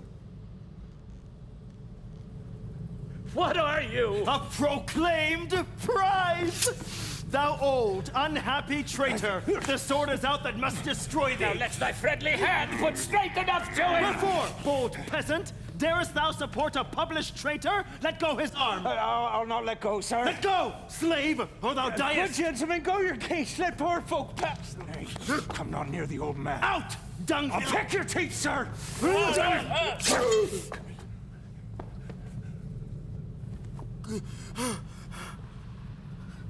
Slave, take my purse, bury my body, and give the letters which thou find'st about me to Edmund, Earl of Gloucester.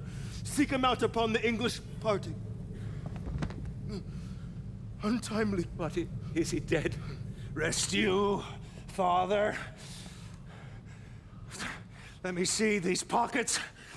The letters that he speaks of may be my friends. Edmund, I am his prisoner, and his bed my jail. From the loathed warmth whereof deliver me, and supply the place for your labor. Your wife, so I would say, Goneril. A plot upon her husband's life in the exchange, my brother. Give me your hand, Father. Far off, methinks I hear the beaten drum. Come, I'll bestow you with a friend.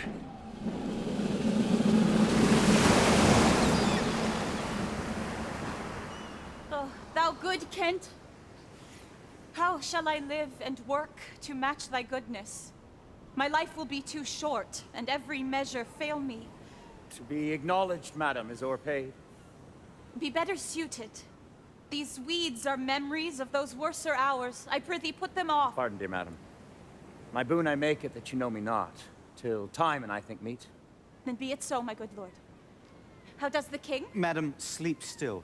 Oh, you kind gods, cure this great breach in his abused nature. The untuned and jarring senses, oh, wind up of this child-changed father. So please your majesty that we may wake the king, he hath slept long. Be governed by your knowledge and proceed. Madam, in the heaviness of sleep, we put fresh garments on him. Be by, good madam, when we do awake him. Very well.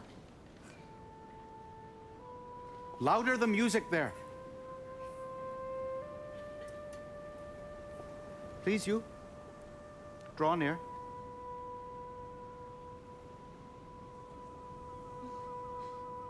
Oh, my dear father, Restoration, hang thy medicine on my lips, and let this kiss repair those violent harms that my two sisters have in thy reverence made. Kind and dear princess, Had you not been their father, these white flakes did challenge pity of them. Was this a face to be opposed against the warring winds? Mine enemy's dog, though he had bit me, should have stood that night against my fire. He wakes. Speak to him. Madam, do you? 'Tis fittest.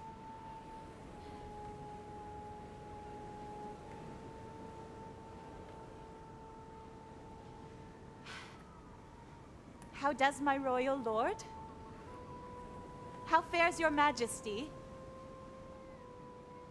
You do me wrong to take me out of the grave. Thou art a soul in bliss. But I am bound upon a wheel of fire, that mine own tears do scald like molten lead. Sir, do you know me? You're a spirit, I know. Where did you die? Still far wide. He's scarce awake. Let him alone a while. Where have I been? Where am I? Fair daylight. I am mightily abused. I should even die with pity to see another thus. I know not what to say. I will not swear these are my hands. Let me see. I feel this pinprick. Would I were assured of my condition. Oh, look upon me, sir, and hold your hands in benediction o'er me. No, sir, you must not kneel. Pray, do not mock me. I'm a very foolish, fond old man. And to deal plainly, I fear I'm not in my perfect mind. Methinks I should know you and know this man. Yet I'm doubtful, for I am mainly ignorant what place this is. And all the skill I have remembers not these garments, nor I know not where I did lodge last night. Do not laugh at me, for as I am a man, I think this lady to be my child, Cordelia. And so I am. I am. Be your tears wet? Yes. See? I pray weep not. If you have poison for me, I will drink it. I know you do not love me, for your sisters have, as I do remember, done me wrong. You have some cause. They have not. No cause. No cause. Am I in France? In your own kingdom, sir. Do not abuse me. Be comforted, good madam. The great rage you see is killed in him. Desire him to go in. Trouble him no more till further settling. Will it please your highness walk? You must bear with me. Pray you now. Forget and forgive. I'm old and foolish.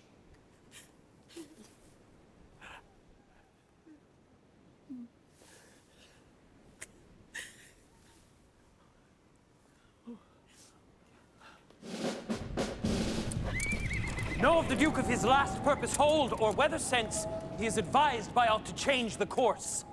He's full of alteration and self-reproving. Bring me his constant pleasure. Our sister's man is certainly miscarried. 'Tis to be feared, madam. Now, sweet lord, you know the goodness I intend upon you. Tell me but truly. But then, speak the truth. Do you not love my sister? in honored love. But have you never found my brother's way to the forfended place? That thought abuses you. I never shall endure her. Good my lord, be not familiar with her. Fear me not. Our very loving sister, well bemet. Sir, this I have heard. The king is come to his daughter. For this business, it touches us as France invades our land, not bolds the king. Why is this reason? Combined together against the enemy, for these domestic and particular broils are not the question here. Let's then determine with the officers of war on our proceedings. I shall attend you presently at your tent. Sister, will you go with us? No. 'Tis most convenient. Pray you, go with us. Oh ho, I know the riddle, I will go. If e'er your grace had speech with man so poor, hear me one word. I'll overtake you. Speak. Before you fight the battle, open this letter. If you have victory, let the trumpet sound for him that brought it. Wretched though I seem, I can produce a champion that will prove what is avouched there. Fortune love you. Stay till I have read the letter. I was forbid it. When time shall serve, let but the herald cry, and I'll appear again. Why, fare thee well, I will all look thy paper. The enemy's in view. Here's the guess of their true strength and forces. Your haste is now urged on you, my lord. We will greet the time. To both these sisters have I sworn my love. Each jealous of the other as the stung are of the adder. Which of them shall I take? Both? One? Neither? Neither can be enjoyed if both remain alive. As for the mercy the Duke intends to Lear and to Cordelia, the battle done, and they within our power shall never see his pardon. For my state stands on me to defend, not to debate. Dear father, take the shadow of this tree for your good host, and pray that the right may thrive.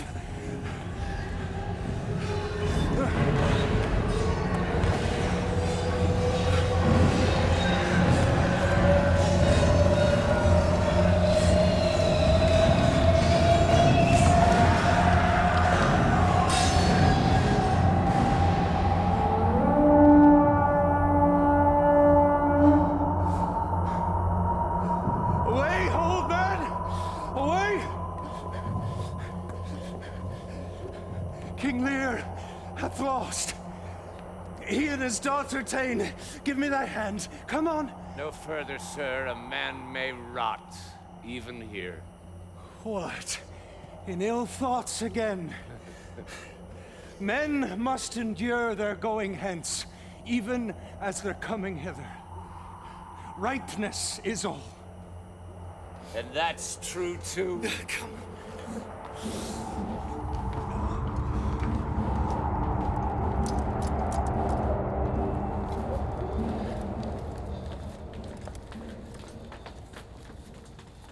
Some officers take them away, good guard. To the greater pleasures first be known that are to sentence them. We are not the first who with best meaning have incurred the worst. For thee, oppressed king, I am cast down. Myself could else outfrown false fortune's frown. Shall we not see these daughters and these sisters? No. No. No, no, come. Let's away to prison. We two alone will sing like birds in a cage. When thou dost ask me blessing, I'll kneel down and ask of thee forgiveness. And so we'll live and pray and sing and tell old tales and laugh at gilded butterflies and hear poor rogues talk of court news, and we'll talk with them too. Who loses and who wins, who's in, who's out, and take upon us the mystery of things as if we were God's spies. And we'll wear out in a walled prison pacts and sects of great ones that ebb and flow by the moon? Take them away. Upon such sacrifices, my Cordelia, the gods themselves throw incense. Have I caught thee? He that parts us shall bring a brand from heaven and fire us hence like foxes. Wipe thine eyes. The good years shall devour them flesh and fell ere they shall make us weep. We'll see 'em starved first. Come. Come hither, Captain. Hark, take thou this note. Go follow them to the prison. One step I have advanced to thee. If thou dost as this instructs thee, thou dost make thy way to noble fortunes. Know thou this, that men are as the time is. To be tender-minded does not become a sword. Either say thou wilt do it, or thrive by some other means. I'll do it, my lord. About it, right happy when thou'st done it instantly. I cannot draw a cart, nor eat dried oats. If it be man's work, I'll do it. Ah, sir, you have showed today your valiant strain, and fortune led you well. You have the captives who are the opposite of this day's strife. I do require them of you. Sir, I thought it fit to send the old and miserable king to some retention. With them I sent to the queen, my reason all the same. And they're ready tomorrow, or at further space, to appear where you shall hold your session. Sir, by your patience, I hold you but as a subject of this war, not as a brother. That's as we list, to grace him. He led our powers, bore the commission of my place and person, the which immediacy may well stand up and call itself your brother. Not so hot. In his own grace, he doth exalt himself more than in your addition. In my rights, by me invested, he compeers the best. Ah, that were most, if he should husband you. Jesters do oft prove prophet. Holla, holla! The eye that told you so looked but a squint.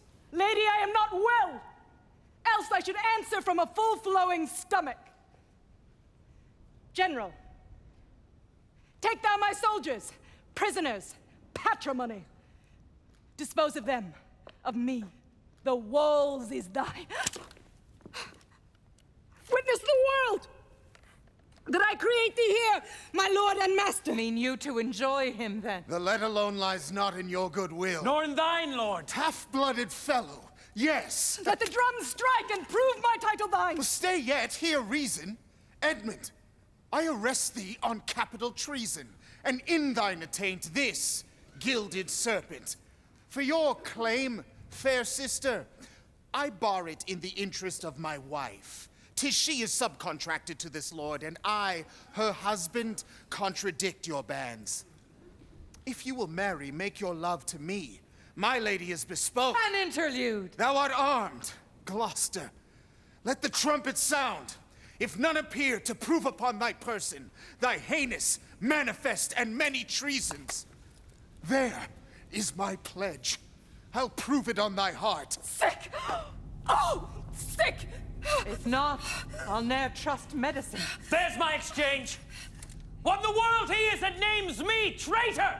Villain-like, he lies! Trust to thy single virtue, for thy soldiers all levied in my name have in my name took their discharge. My sickness grows upon me!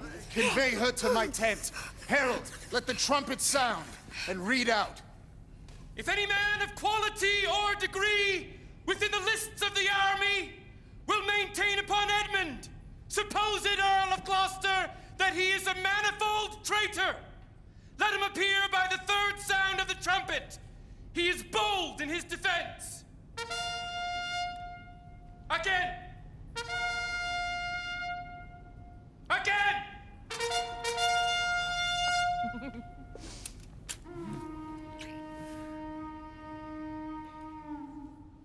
What are you?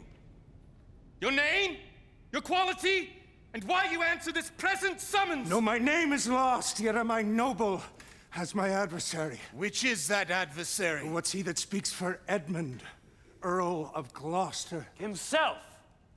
What sayest thou to him? Thou art a traitor. False to thy gods, thy brother, and thy father. conspirant against this high illustrious prince, say thou no, this sword, this arm, and my best spirits are bent to prove upon thy heart, whereto I speaks, thou liest. Back do I toss these treasons to thy head. This sword of mine shall give them instant way.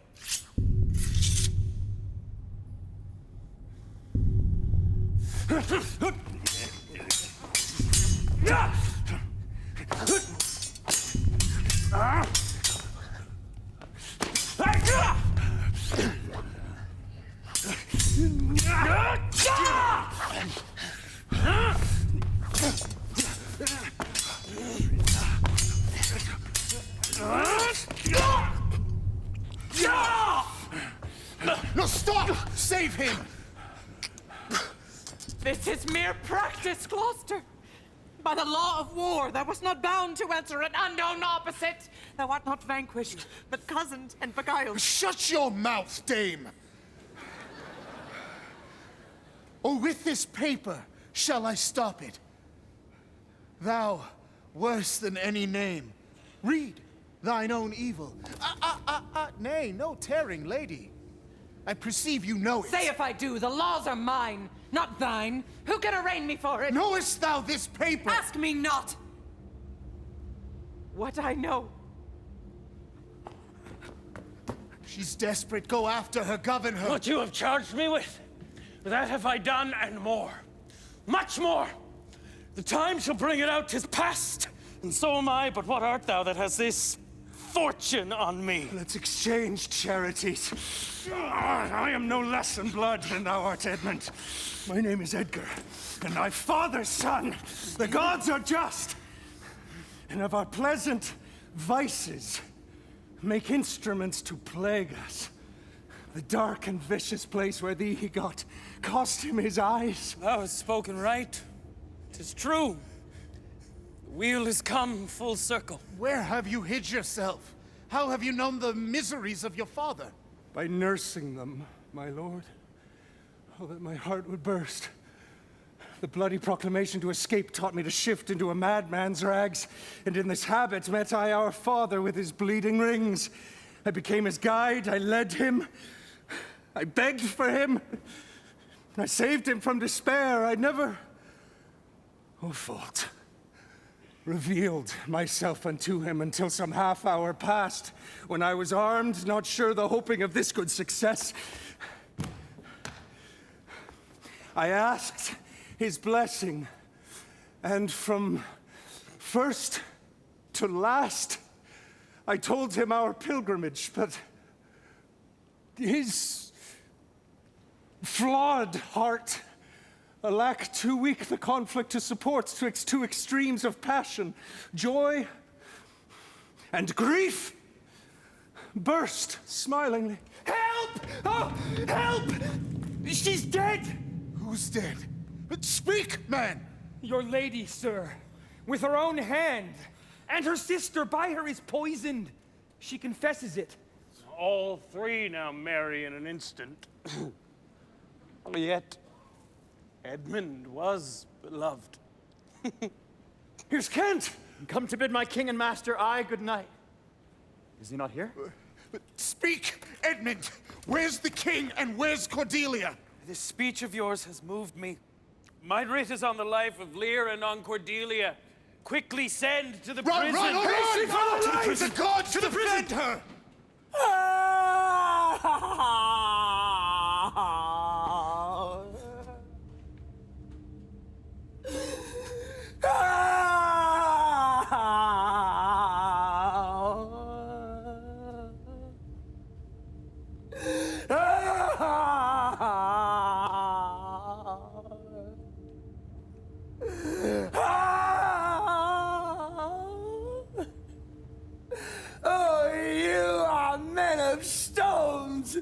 And I your tongues and eyes, and use them so that heaven's vault should crack. She's gone forever. I know when one is dead and when one lives. She's dead as earth. Lend me a looking glass. If that her breath will mist or stain the stone, why then she lives. Is this the promised end? Or image of that horror? Fall and cease. This feather stirs. She lives. If it be so, it is a chance which does redeem all sorrows that ever I have felt. My good master. Prithee away! 'Tis noble Kent, your friend. Plague upon you, murderers! Traitors all! I might have saved her. Now, she's gone forever. Cordelia. Cordelia. Stay a little? Huh? What is thou sayest? Her voice was ever soft, gentle, and low. An excellent thing in woman. I killed the slave that was a-hanging thee. 'Tis true, my lords, he did. Did I not, fellow? I've seen the day with my good biting falchion. I would have made him skip. I'm old now, and these same crosses spoil me. Who are you? Mine eyes are not of the best, I tell you straight. The fortune brag of two she loved and hated. One of them we behold. This is a dull sight. Are you not Kent? The same. Your servant Kent. Where is your servant Caius? Oh, he's a good fellow, I can tell you that. He'll strike, and quickly too. He's dead and rotten. I am the very man. I'll see that straight. That from your first of difference and decay have followed your sad steps. You're welcome hither. He knows not what he says, in vain is it we present us to him. And my poor fool is hanged.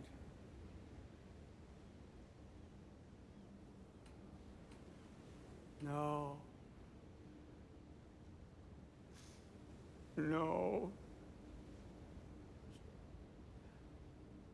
No life. Why should a dog, a horse, a rat have life, and thou no breath at all? Thou'lt come no more. Never. Never. Never. Never. Never. Pray, undo this button. Thank you, sir. Do you see this? Look on her, look. Her lips. Look there. Look there. Faint, my lord, my lord. Break. Heart, I prithee break. Look up, my lord. Vex not his ghost. Let him pass. He hates him that would upon the rack of this tough world stretch him out longer. He is gone, indeed. The wonder is he hath endured so long. He but usurped his life. Friends of my soul, you twain rule in this realm, and the gored state sustain.